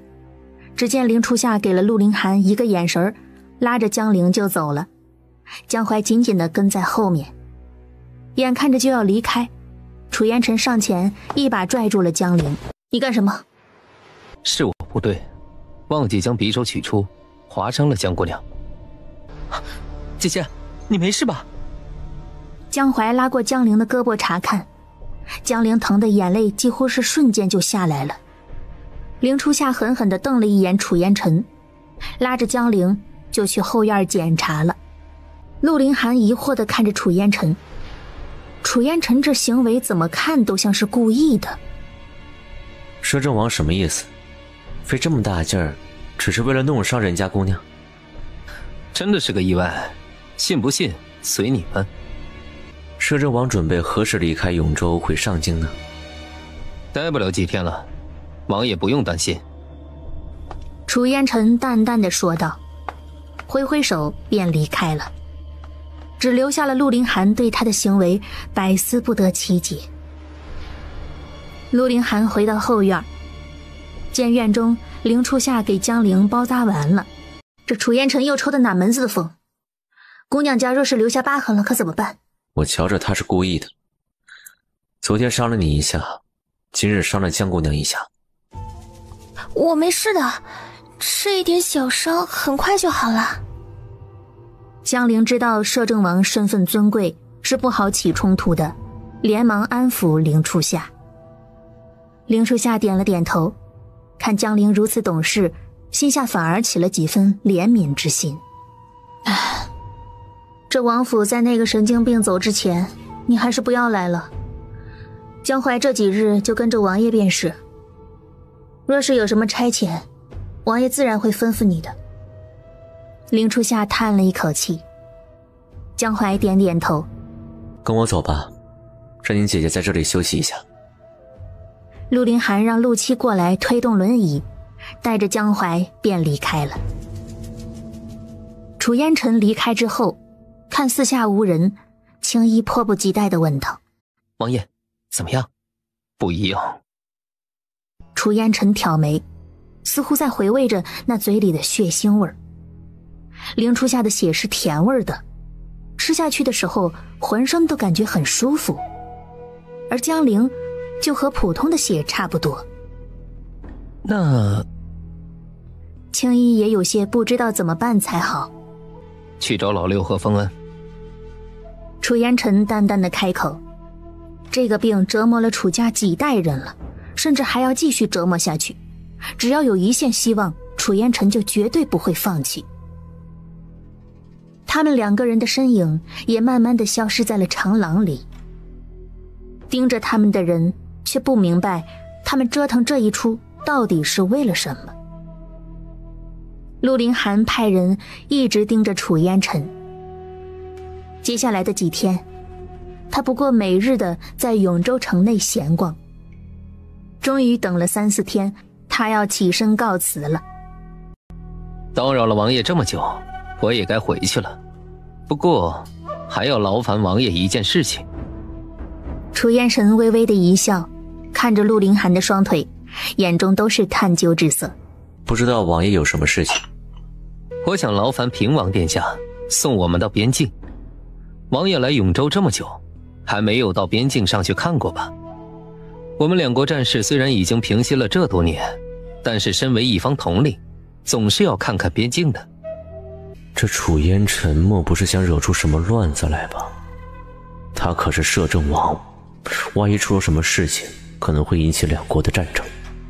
看到陆凌寒的沉默，楚烟尘微微一笑说道：其实王爷可以好好考虑一下，如果没有考虑好，王爷什么时候考虑好，我就什么时候离开。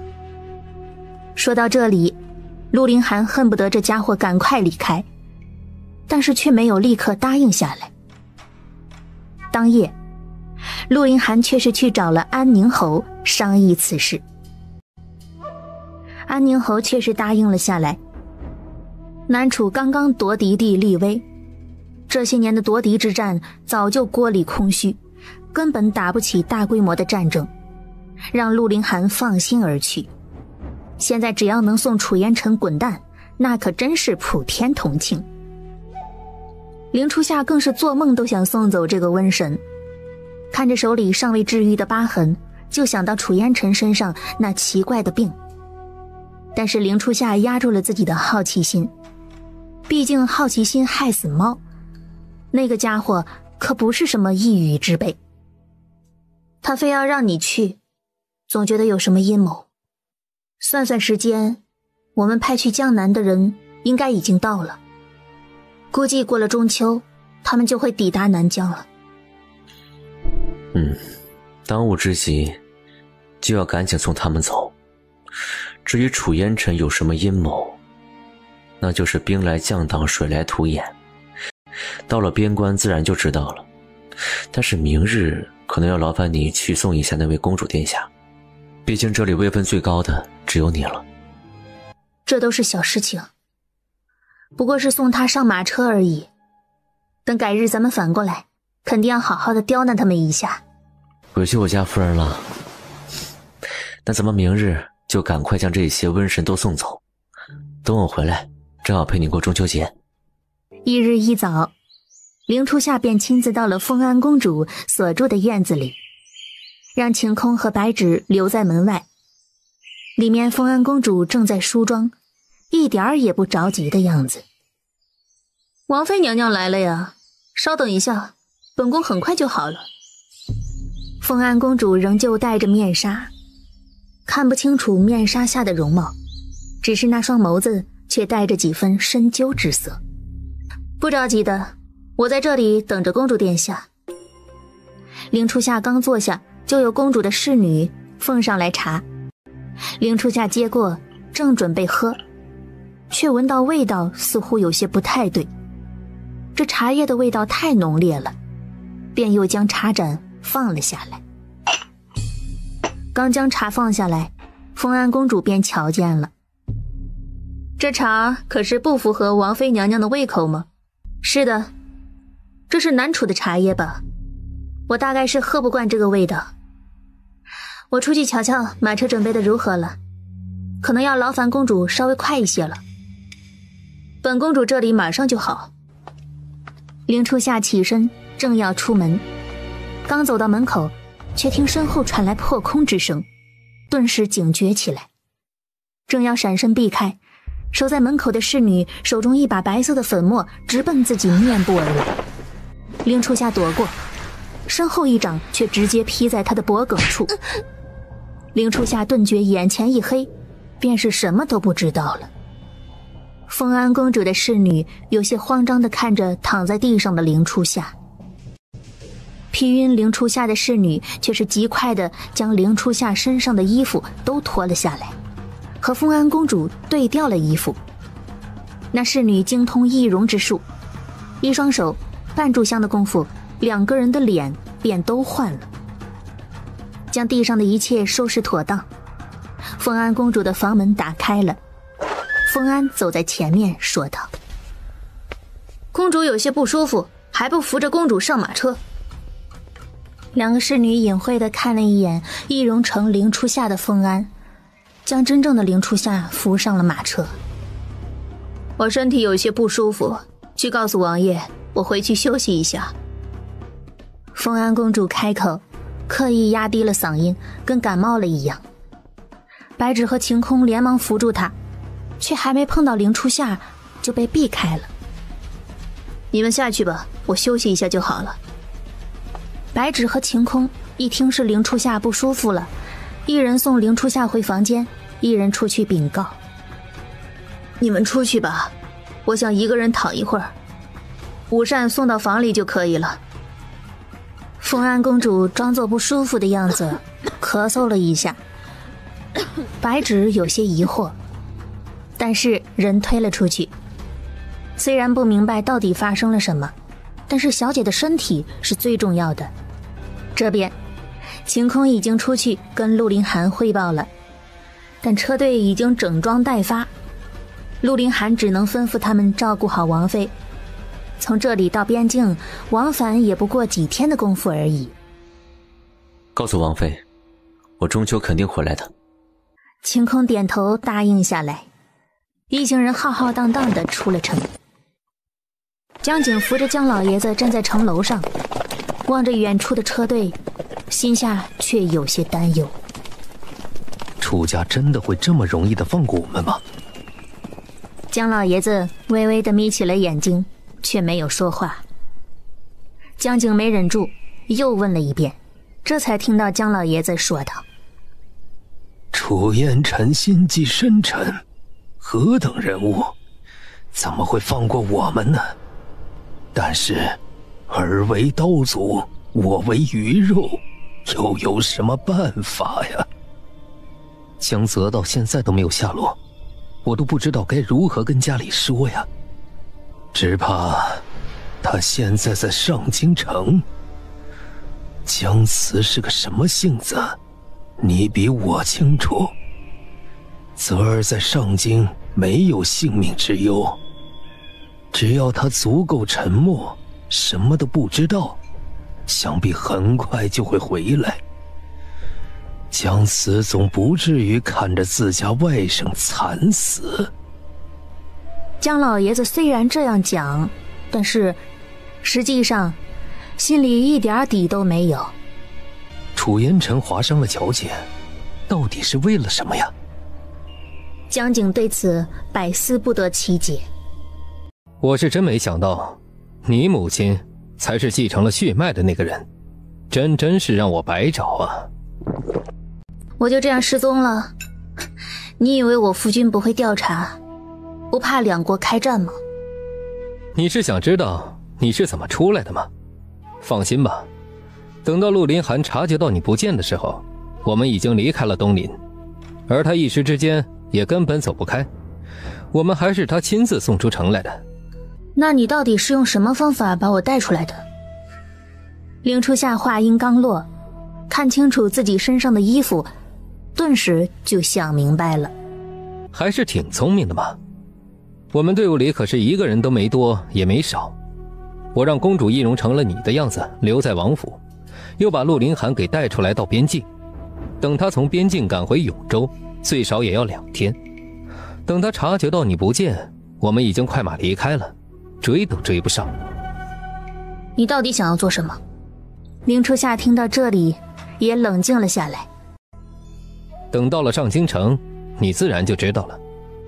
对了，你表哥也在我们上京城做客呢，你们兄妹很快就会团聚了呢，还没见过吧？到了这个时候，凌初夏还有什么不明白的？楚烟尘一开始就没有相信陆凌寒和叶寒霜是2个人。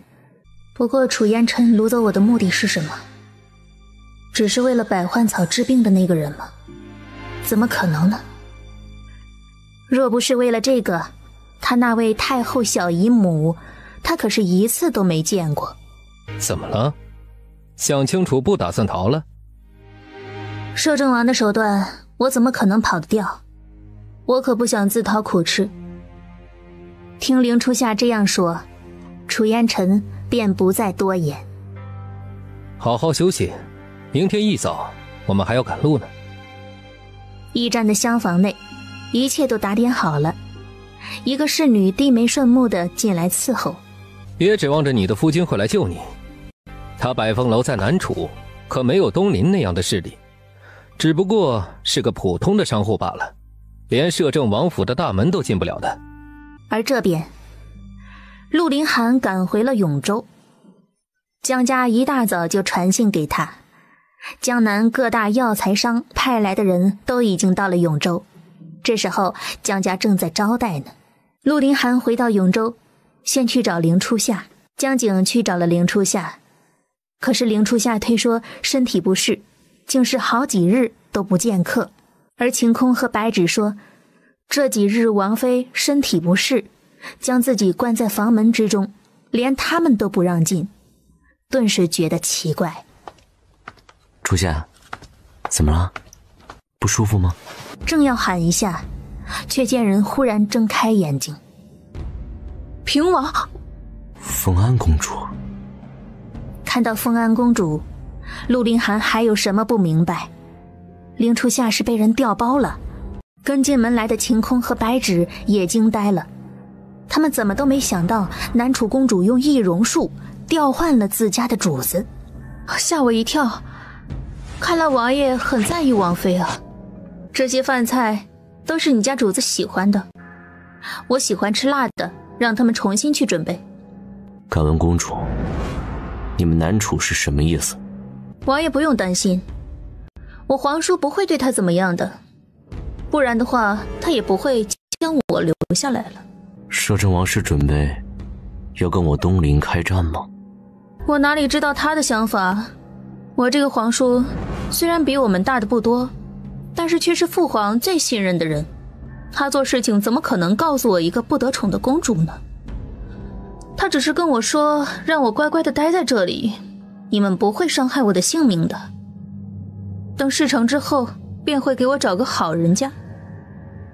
南楚公主丝毫不在意的开口。凤安公主漫不经心的回答，直接将陆凌寒给气到了。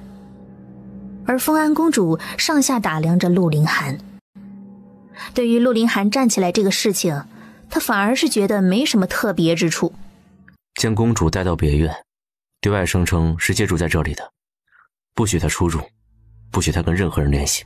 哎，你不能这么做，我可是客人，有你们这样的待客之道吗？江家都是因为江家，我皇叔带走你王妃是因为江家。我那天看到江家小姐，她跟程太后有点相似，后来我知道王妃和江家小姐是表姐妹，我就猜到了。我要在这里做个客人，谁也不能限制我的自由。你想要的就这些？不过你这点筹码不够吧？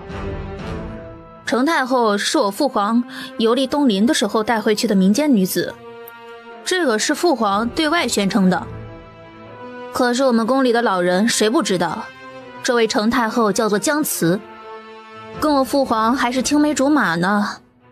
姜家本来也是我南楚的勋贵之家，当年不知道什么原因开罪了我祖父，举家跑了。说起来还是我南楚的罪臣呢。公主见周围的人都没了动作，说的嘴都干了，喝了一口水。程太后这个老女人也是有手段的，不知道怎么又跟我父皇勾搭上了。回到南楚，这些别人不知道，我母妃小时候可是见过程太后的。听到丰安公主这么讲，陆凌寒的心里顿时有了底，直接派人将公主带走。陆凌寒，你这人说话不算数呢。公主若是死在东陵，也没人会知道吧？不要自寻死路。丰安公主顿时住了口，抿了抿唇，不敢再多言。而陆凌寒看了她一眼，直接转身就离开了。王爷，您回来了呀！这几日跟着陆凌寒身边的江淮兴奋地跑了过来，看到陆凌寒才后知后觉地发现陆凌寒居然站起来了。哎，王爷，你这腿好了吗？在京城的时候其实就已经好了，只是多年不走路，有些不适应。到了南疆才算真的好了。听到陆凌寒这样说，江淮也不多想，拍拍脑袋想起来正事儿。王爷，我父亲让我来告诉您，从江南而来的商户都已经安置好了。等王爷明日见过他们之后，我父亲会亲自带着他们去当地的药农家里看看。你父亲在哪里？我现在有事情要找他。哦，在家招待客人呢。王爷还是等一会儿再去，这时候怕是没什么时先。江淮话音未落，陆凌寒已经没有了身影。江家门庭若市，门口车水马龙，非常的热闹。王爷怎么忽然来了？江家忙得很，忽然看到陆凌寒有些吃惊，特别是看到陆凌寒是骑马过来的，居然没有坐轮椅。等到黄昏，江家安置好所有的客人，有空来招待陆凌寒。王爷这是好了？将告诉江淮的说辞说了一遍，江景点点头。哦，王爷忽然来访，可是有什么急事？听闻王妃前几日病了，这几日事情实在太多，还说让内子明日去探望王妃呢。初夏不见了，被楚烟尘给带到了南楚。你是说像被带走了？是的，你们家到底有没有什么事情瞒着我们？不要以为我不知道，你的亲妹妹是南楚那位程太后。楚烟尘过来你们家，上次划伤了江陵之后，就变得很奇怪，更是直接带走了初夏。江景抿抿唇，立刻差人去请江老爷子和老夫人过来。丰安公主说，楚烟尘带走初夏和你们家有关系。你们家来到东陵快40年了，根本就不是东陵人，曾经也是南楚贵族。陆凌寒直接揭破江家。说到这里，江景还有什么不明白的，顿时面如土色，张口结舌，却不知道说什么。你说夏夏不见了？江老夫人扶着老爷子从外面进来。难道这……都是命啊！到底是什么？陆凌寒听到这里，连忙追问：王爷既然已经到了这里，必然已经是知道了我江家曾经也是南楚贵族的事情了。你不用担心初夏的安危，他们不会对他做什么的。陆凌寒看老爷子一脸疲惫之态，也不忍心追问。王爷可听说过药王谷？当然听过。100多年前，南楚曾经出现过一个精彩绝艳的太傅，妙手回春，但在几十年前似乎得罪南楚皇室，被赶尽杀绝。江老爷子点点头。陆凌寒久病，寻访天下名医，自然也是知道的。这已经过去63年了。60多年前，南楚康帝迷恋修仙，追寻长生不死，那些妖道便说要炼丹。康帝吃了许多的丹药，那些丹药之中含有朱砂等矿物，会加重病情。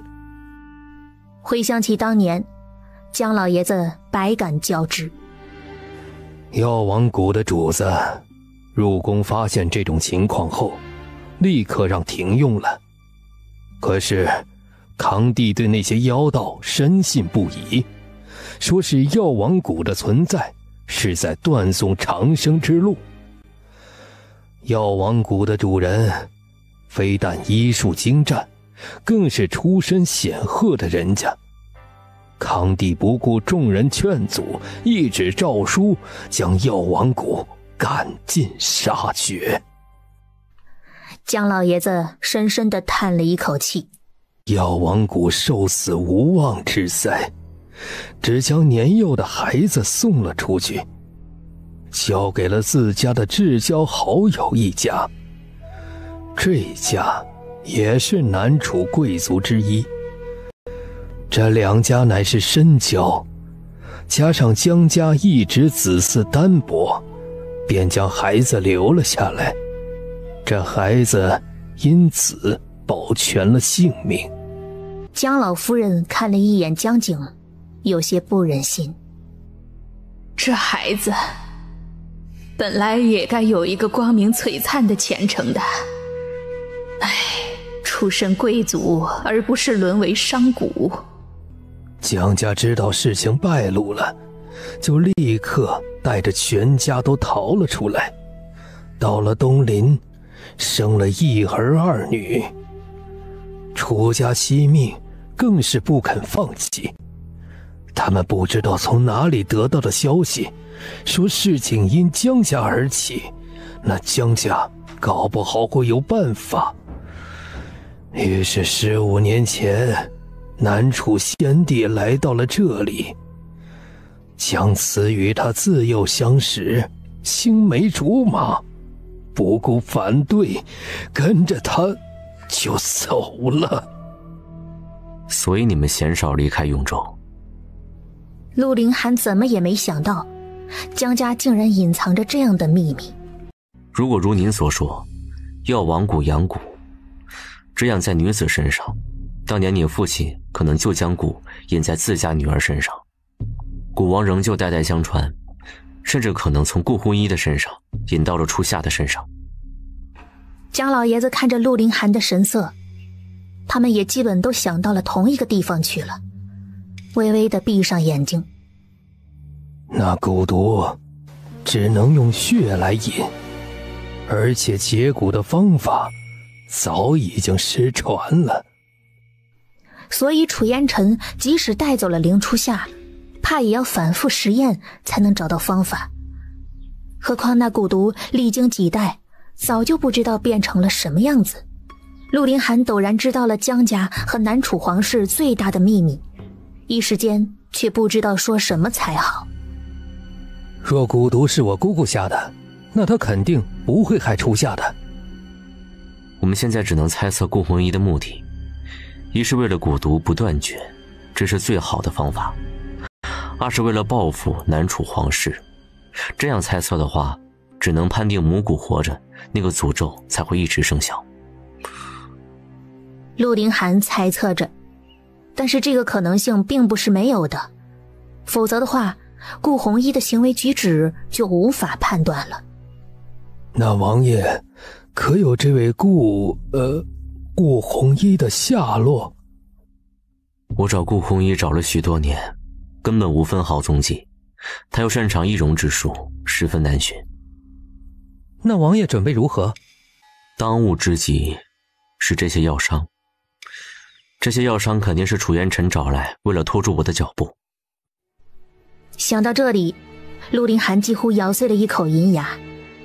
这个楚烟尘当真是处处都算计到了。确实如此。江老爷子哪里看不出来，陆凌寒来到南疆是为了更大的图谋，而不是只有儿女情长。既然如此，我知道了，告辞。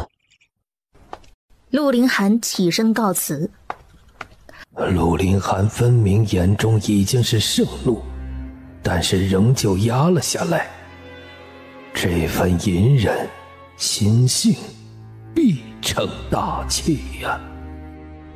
只是可惜了凌初夏，是否真的能够驾驭这样的男儿？父亲，这……江景看着陆凌寒离开的背影，不由得有些急切。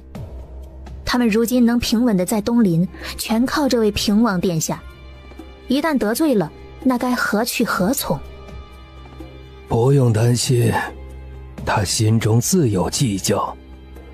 如今这位王爷龙困浅滩，你若是想让怀儿入室，这便是机会。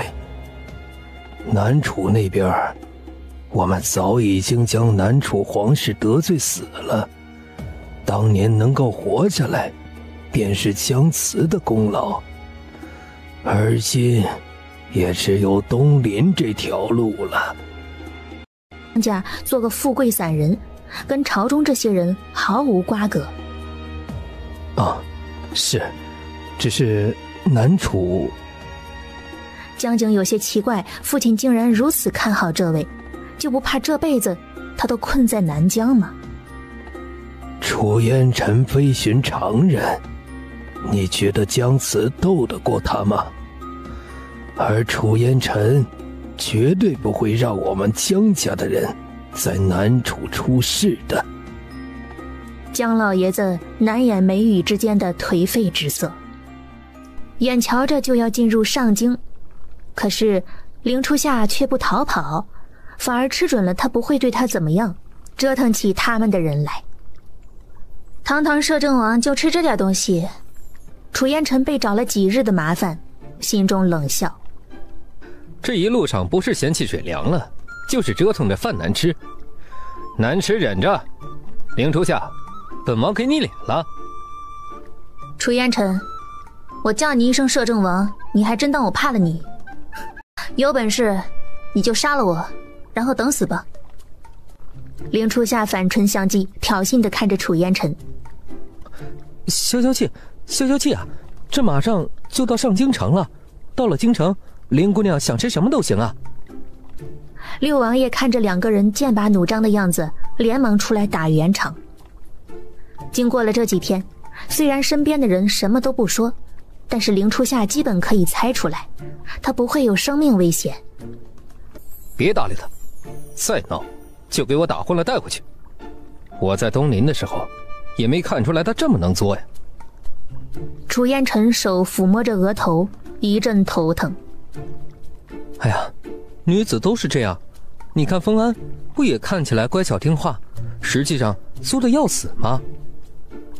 六王爷心里的话都没敢说，谁看不出来这凌初夏就是故意找麻烦的？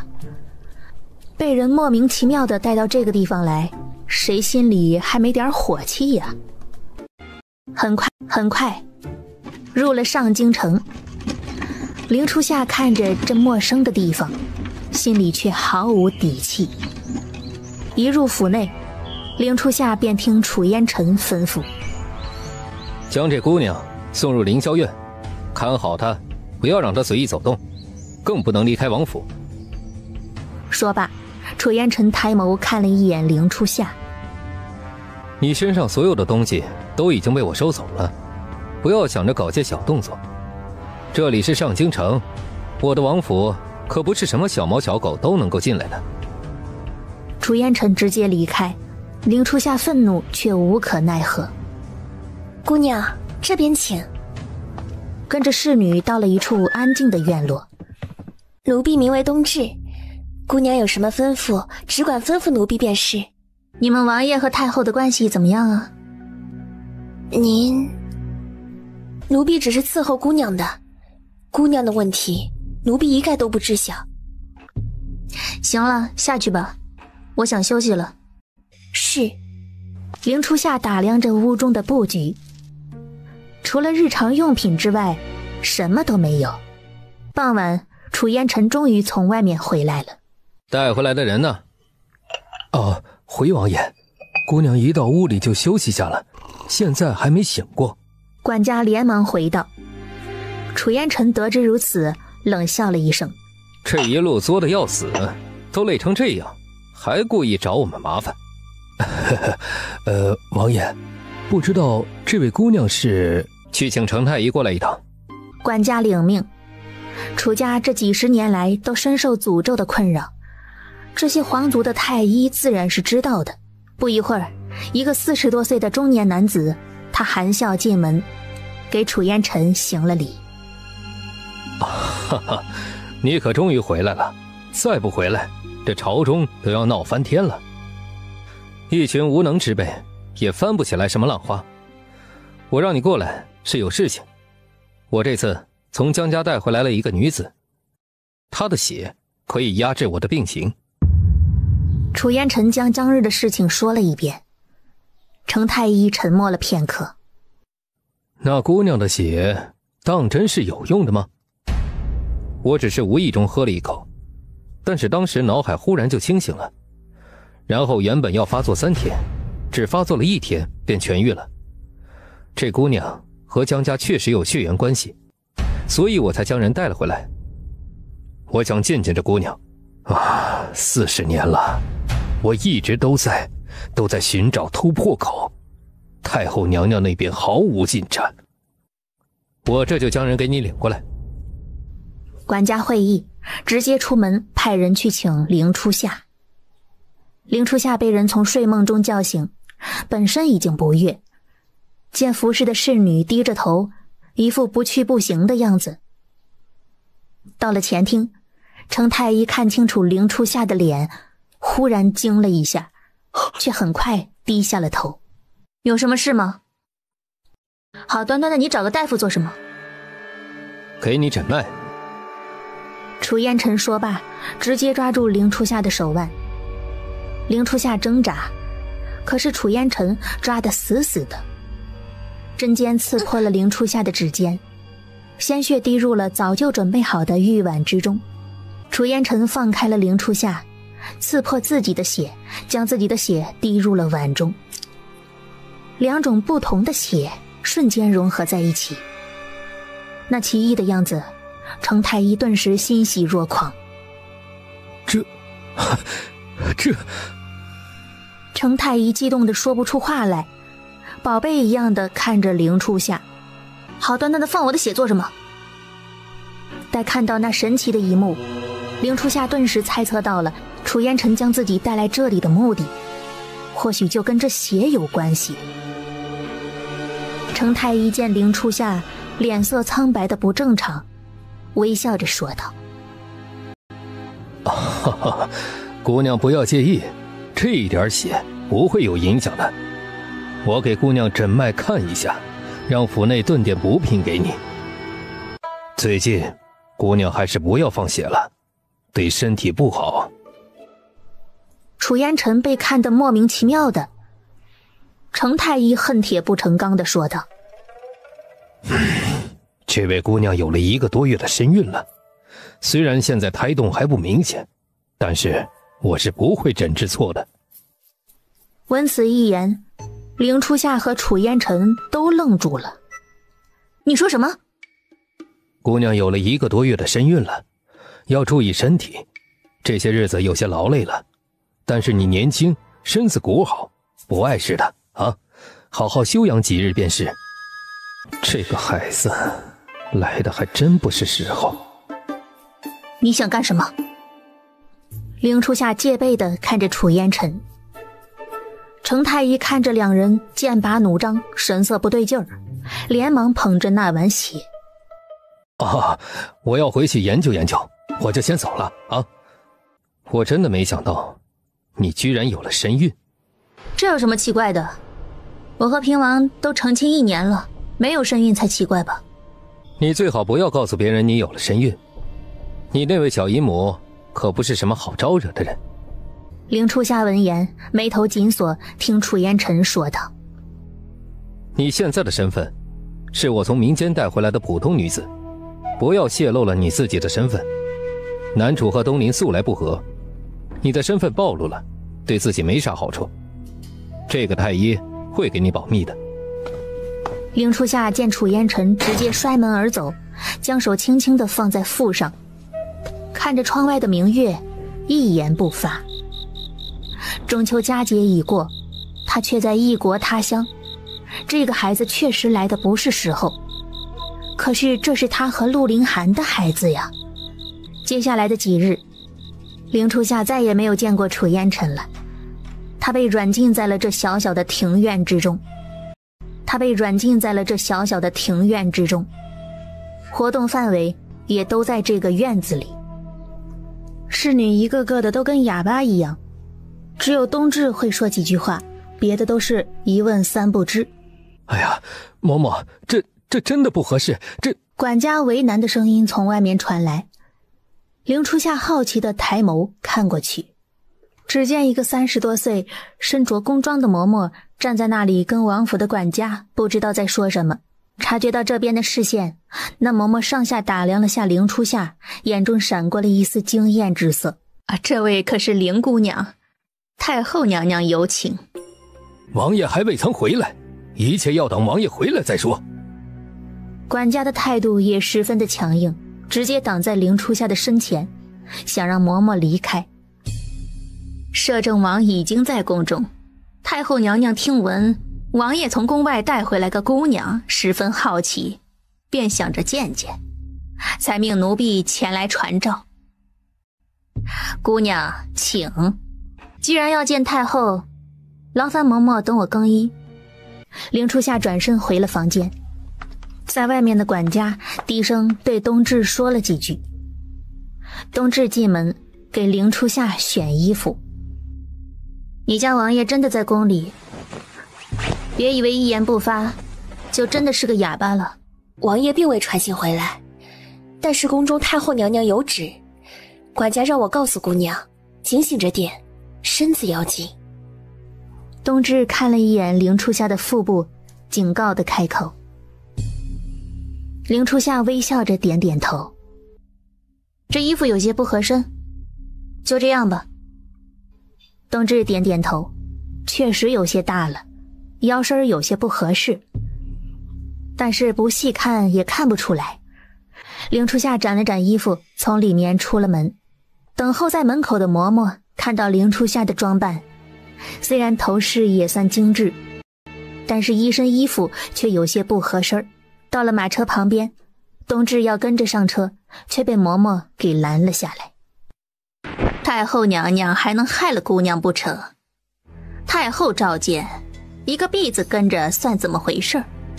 我出入宫中，有个熟悉的人在身旁也好。太后召见，难道还怕无人伺候？冬至低声在凌初夏耳边说道：姑娘别想着要跑，这上京城您插翅难逃。凌初夏冷冷地看了他一眼，再看旁边管家那戒备的眼神，直接上了马车。走到大概有1个多时辰的样子，马车终于停了下来。姑娘，请跟我走吧，这里距离太后娘娘的宫中还有些距离。走了大概有2刻钟的样子，嬷嬷终于带着他来到了一个花园的角门。嬷嬷，太后娘娘正在和几个夫人说话呢。凌初夏看过去，不远处有一处精致的凉亭，里面有几个华服的妇人正在说着什么。看到凌初夏到来，所有的目光都集中了过来。这就是摄政王带回来的人，果然人间绝色呢。不过比起裴姑娘，到底是缺了些大家闺秀的气质。摄政王的婚事，哀家也头疼得很。你们来跟本宫说，本宫也是没办法呀。程太后上下也打量着凌初夏，见凌初夏出落得如此美貌，对妇人说道：我知道你们也是心忧摄政王的婚事，改日我便让他去见见几位家的姑娘。几个妇人听出太后感人的意思，便都起身退下了。凌初夏站在原地不动，看着所有人离开。程太后微微的一笑，对凌初夏伸手说道：走上来，让哀家瞧瞧。凌初夏仍旧站在原地，这会儿走近了，他才看清楚这位程太后的容貌跟他母亲有70%相似了。放肆！见了太后娘娘还不跪下行礼，一点规矩都没有。身边的嬷嬷看不下去，斥责凌初夏。凌初夏缓缓地勾起唇角，缓缓一笑：民女来自民间，不懂规矩，没有给人行过礼，还请娘娘恕罪。你！嬷嬷怒气冲冲地指着凌初夏，凌初夏却只是看着程太后。摄政王看上的人，哪里轮得到你来教训？还不下去？来，上来坐。当年姐姐离开家的时候，还是你这般大的年纪，真没想到，你竟然也这么大了。匆匆一别，竟然这么多年了。太后娘娘忽然感伤的话语，凌初夏一时间有些琢磨不透这太后想要干什么了。见凌初夏呆呆地站在那里，太后抽出帕子擦掉眼角的泪水，欢喜地开口：你还不知道我的身份吗？我是你亲姨母啊。亲姨母？亲姨母会让人在这里等着羞辱我？这怎么能说得上羞辱？他们是来这里想将自己女儿嫁给楚烟尘的，得知我召见你，赖在这里不走，非要看看什么样的美人才能让摄政王金屋藏娇，如同当年先帝对我一样。凌初夏似信非信地看着程太后，听程太后说道：这些人都是南楚的权贵，你还小，不懂，不了解这各方势力。程太后站起身，看着不远处，眼中似有怀念。我听闻你父母都已经不在了，这些年过得很苦吧？凌家对你好的话，你怎么会跑到南疆来找你祖父母呢？凌初夏闻言怔了下，这程太后似乎是不知道她早已经成婚了，更不知道她是东林的平王妃。我到了南疆，什么都不知道便到了这里，这……别怕，在这里有我在呢。凌初夏微笑着点点头，他对这里一点都不熟悉，对这位姨母更是从未见过，更不要说了解了。我是你亲姨母，日后在南楚有我在，必然委屈不了你。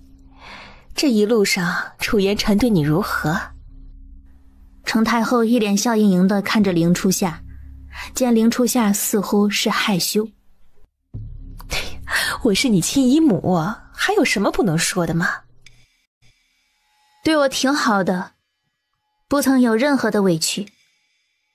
那你外祖父祖母身体如何呀？我离开父母15年了，我真的很想念他们，可是无论如何他们都不肯到南楚来。当年他们不肯我离开，甚至因为这不肯认我，可是哪里有孩子不想念家的？程太后说着，眼中便蓄满了泪水。看程太后如此，凌初夏心下有些不忍。外祖父和外祖母身体康健，一切都很好，只是表哥似乎来南楚送一批药材，再也没回去了，他们很是担心。还不是楚烟尘，好端端的扣了你表哥，竟然不让你表哥离开京城，美其名曰让我有个亲人在京中好相见，但是对外谁不知道我是以一个孤女的身份入宫的。程太后似乎觉得自己的语气有些惊到凌初夏了，连忙安抚道：自从你表弟登上皇位之后，我便每日提心吊胆的，外面看来这宫中繁花似锦，可是实际上呢，我们孤儿寡母处处受制于人。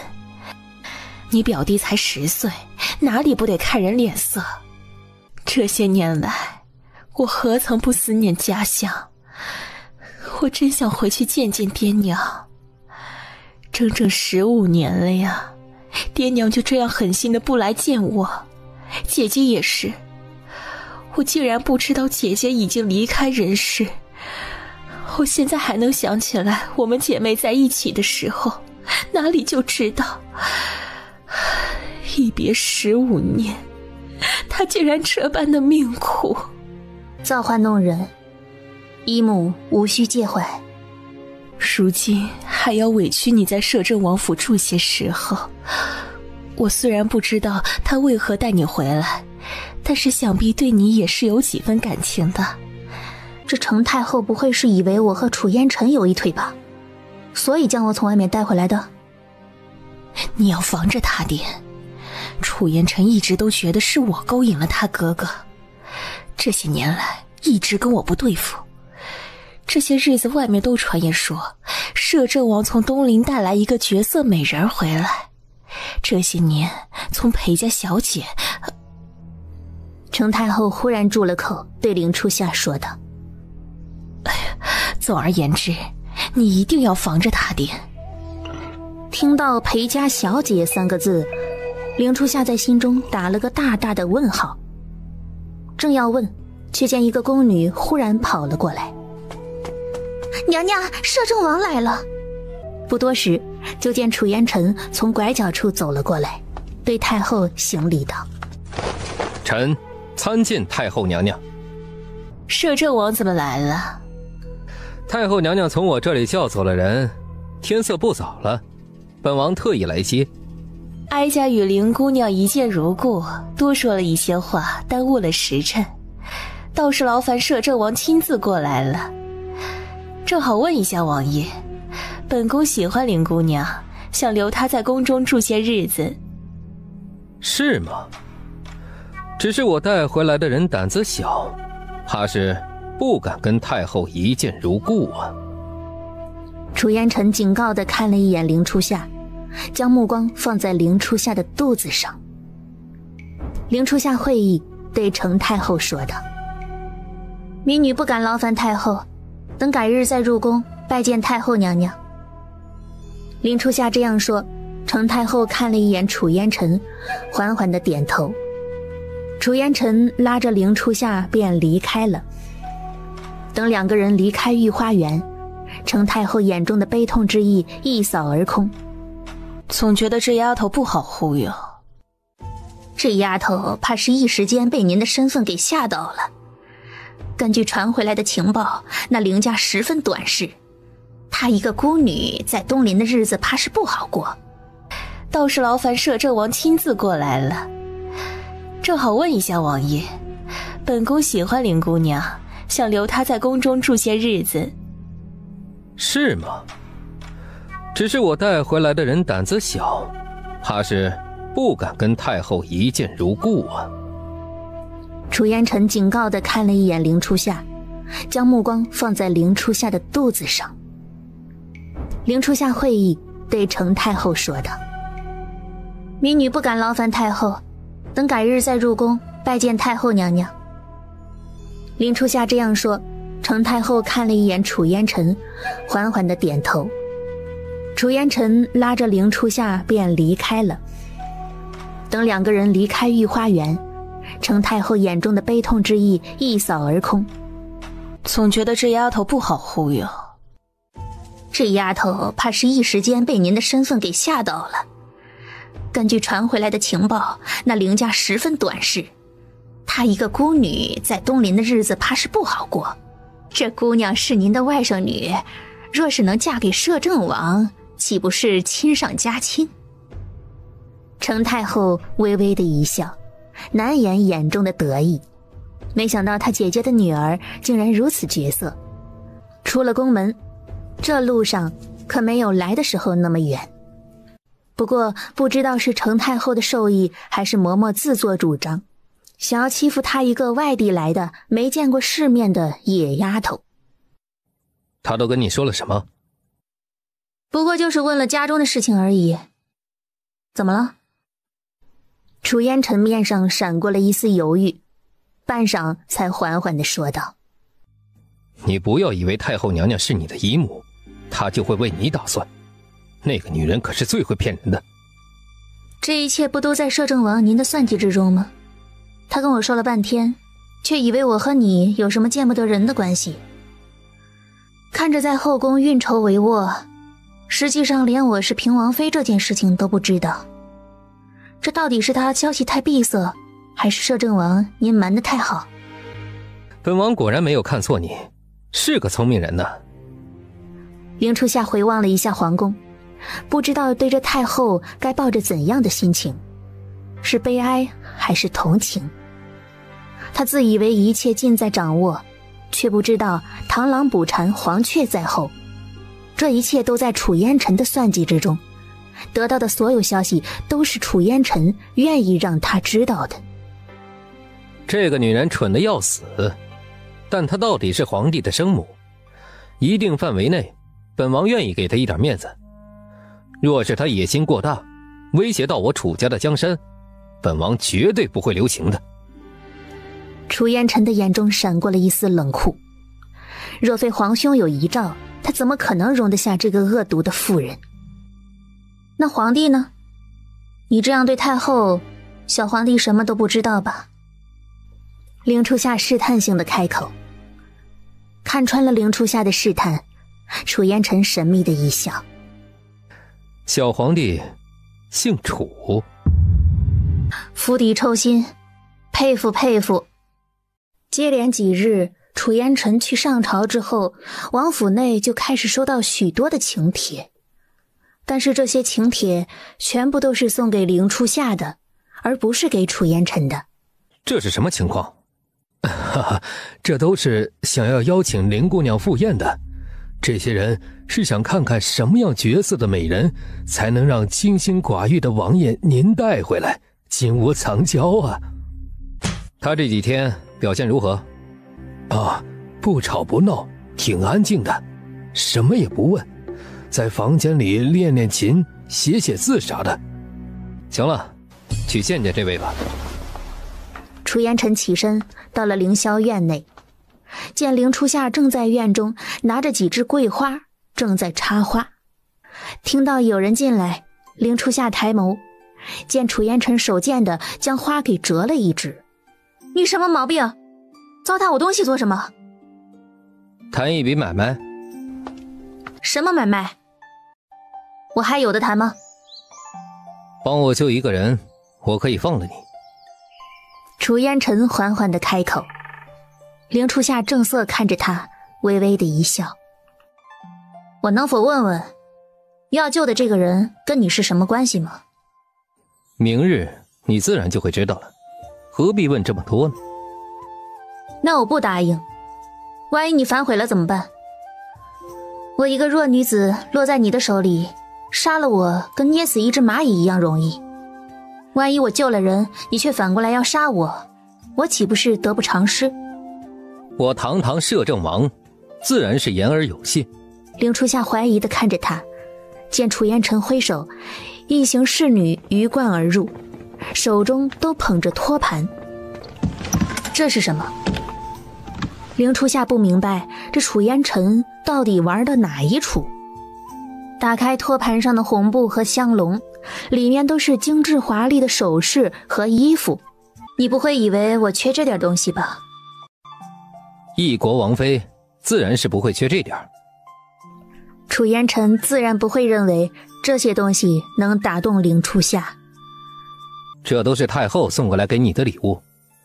现在满上京的人都在好奇，什么样的美人让本王金屋藏娇呢？太后送的。凌初夏挑眉，自从见过这位太后娘娘以后，他便觉得这位太后在南楚并不是什么靠山。我答应帮你给人看病，不过有个条件。什么条件？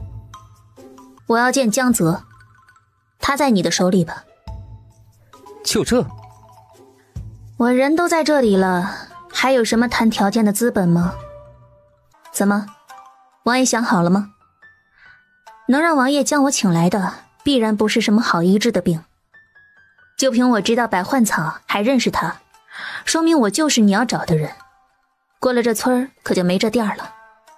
成交了，明儿先去看看病人，如果你能救他，我就带江泽来见你，不要玩什么花样。我还是那句话，人在这里孤立无援，哪里还能搞出来什么花样呢？这样最好，让他们帮你收拾下，明日还要出去亮相呢，这满京城都好奇你长什么样子呢。在这里不要暴露你东林王妃的身份，后果你知道的。南楚和东林和谈不过就这几年，边境摩擦一直都有，所谓和平从来都不存在。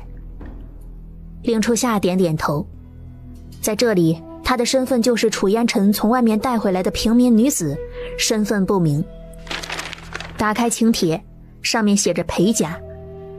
令初夏不由得有些好奇，裴，那日太后欲言又止，这裴家和摄政王的关系。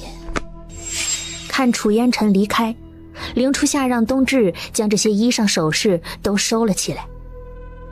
找点合适的，明天赴宴穿。什么合适，想必你比我清楚。冬至立刻点点头。这几日服侍下来，他清楚这位跟主子并不是他们想的那种关系。这裴家是什么人？裴家是我们南楚新贵，位列1等世家。这帖子想必是裴家二小姐所下的。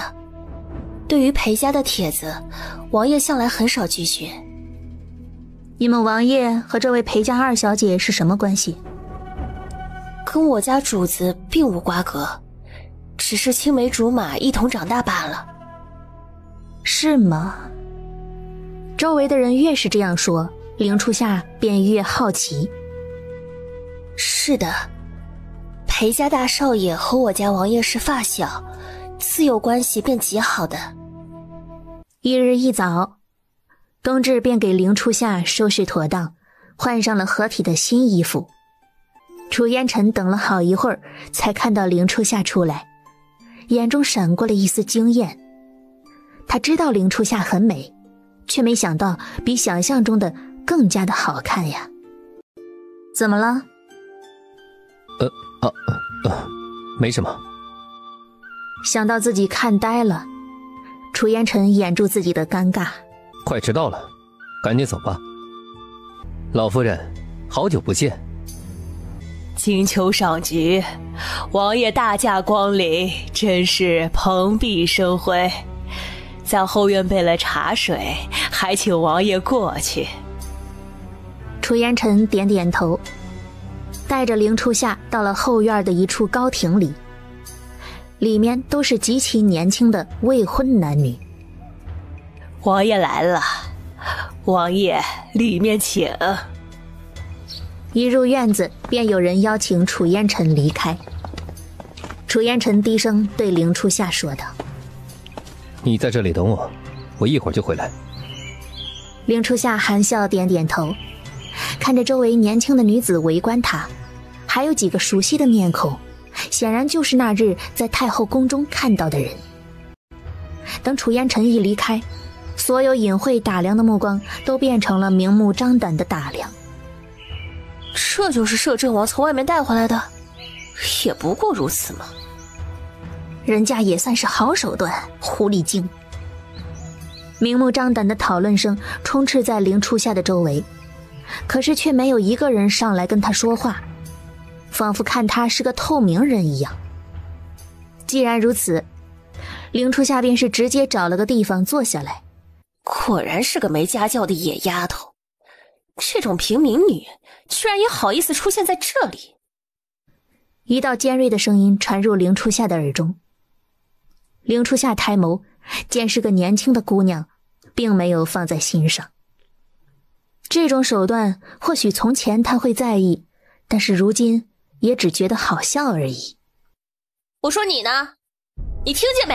聋子吗？那身材高挑的姑娘厉声开口，一袭红衣，显然是在家中娇养的小公主。敢问姑娘是？和我家王爷是什么关系？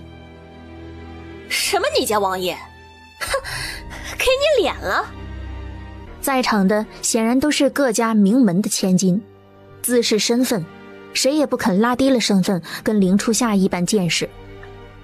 要说这世上能够配得上王爷的只有一个人，你算什么东西？小心哪天死都不知道怎么死的！哼！你们没人告诉我一下，能够配得上王爷的是哪家姑娘，好让我知难而退吗？自然是这裴家的大小姐了。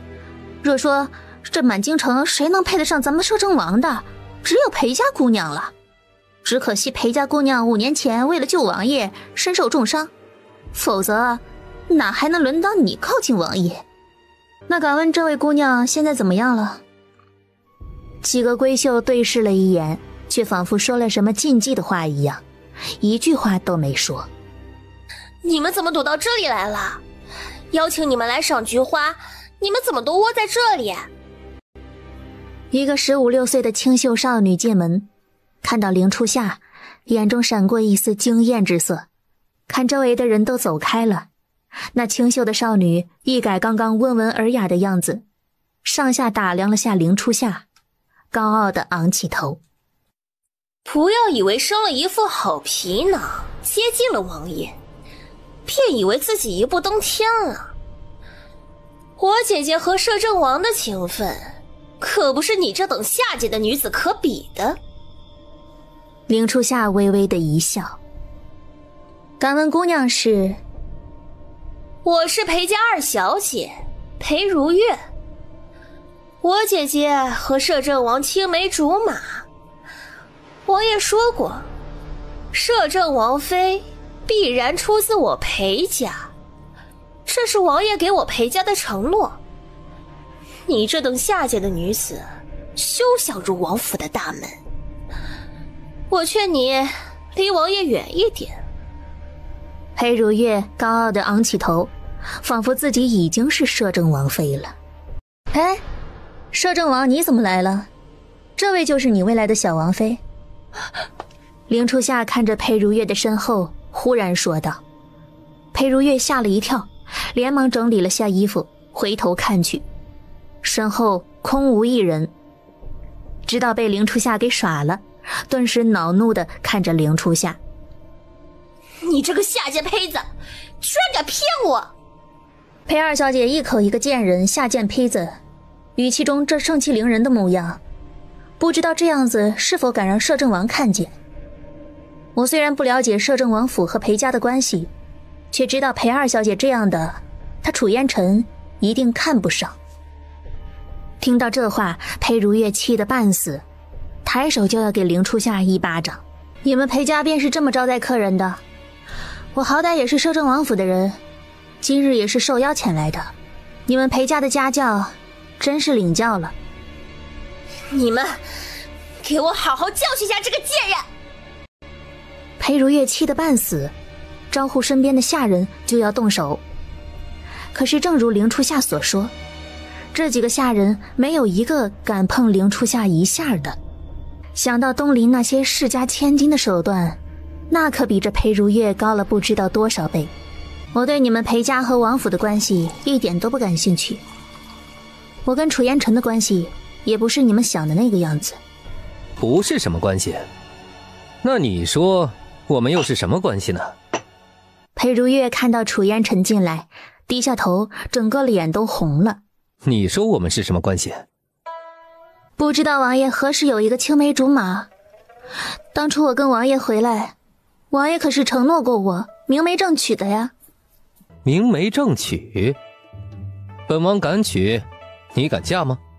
是我不配，高攀不起王爷，初夏这就离开南楚，再也不敢打扰王爷。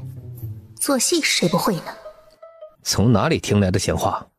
本王想好好跟你说道说道。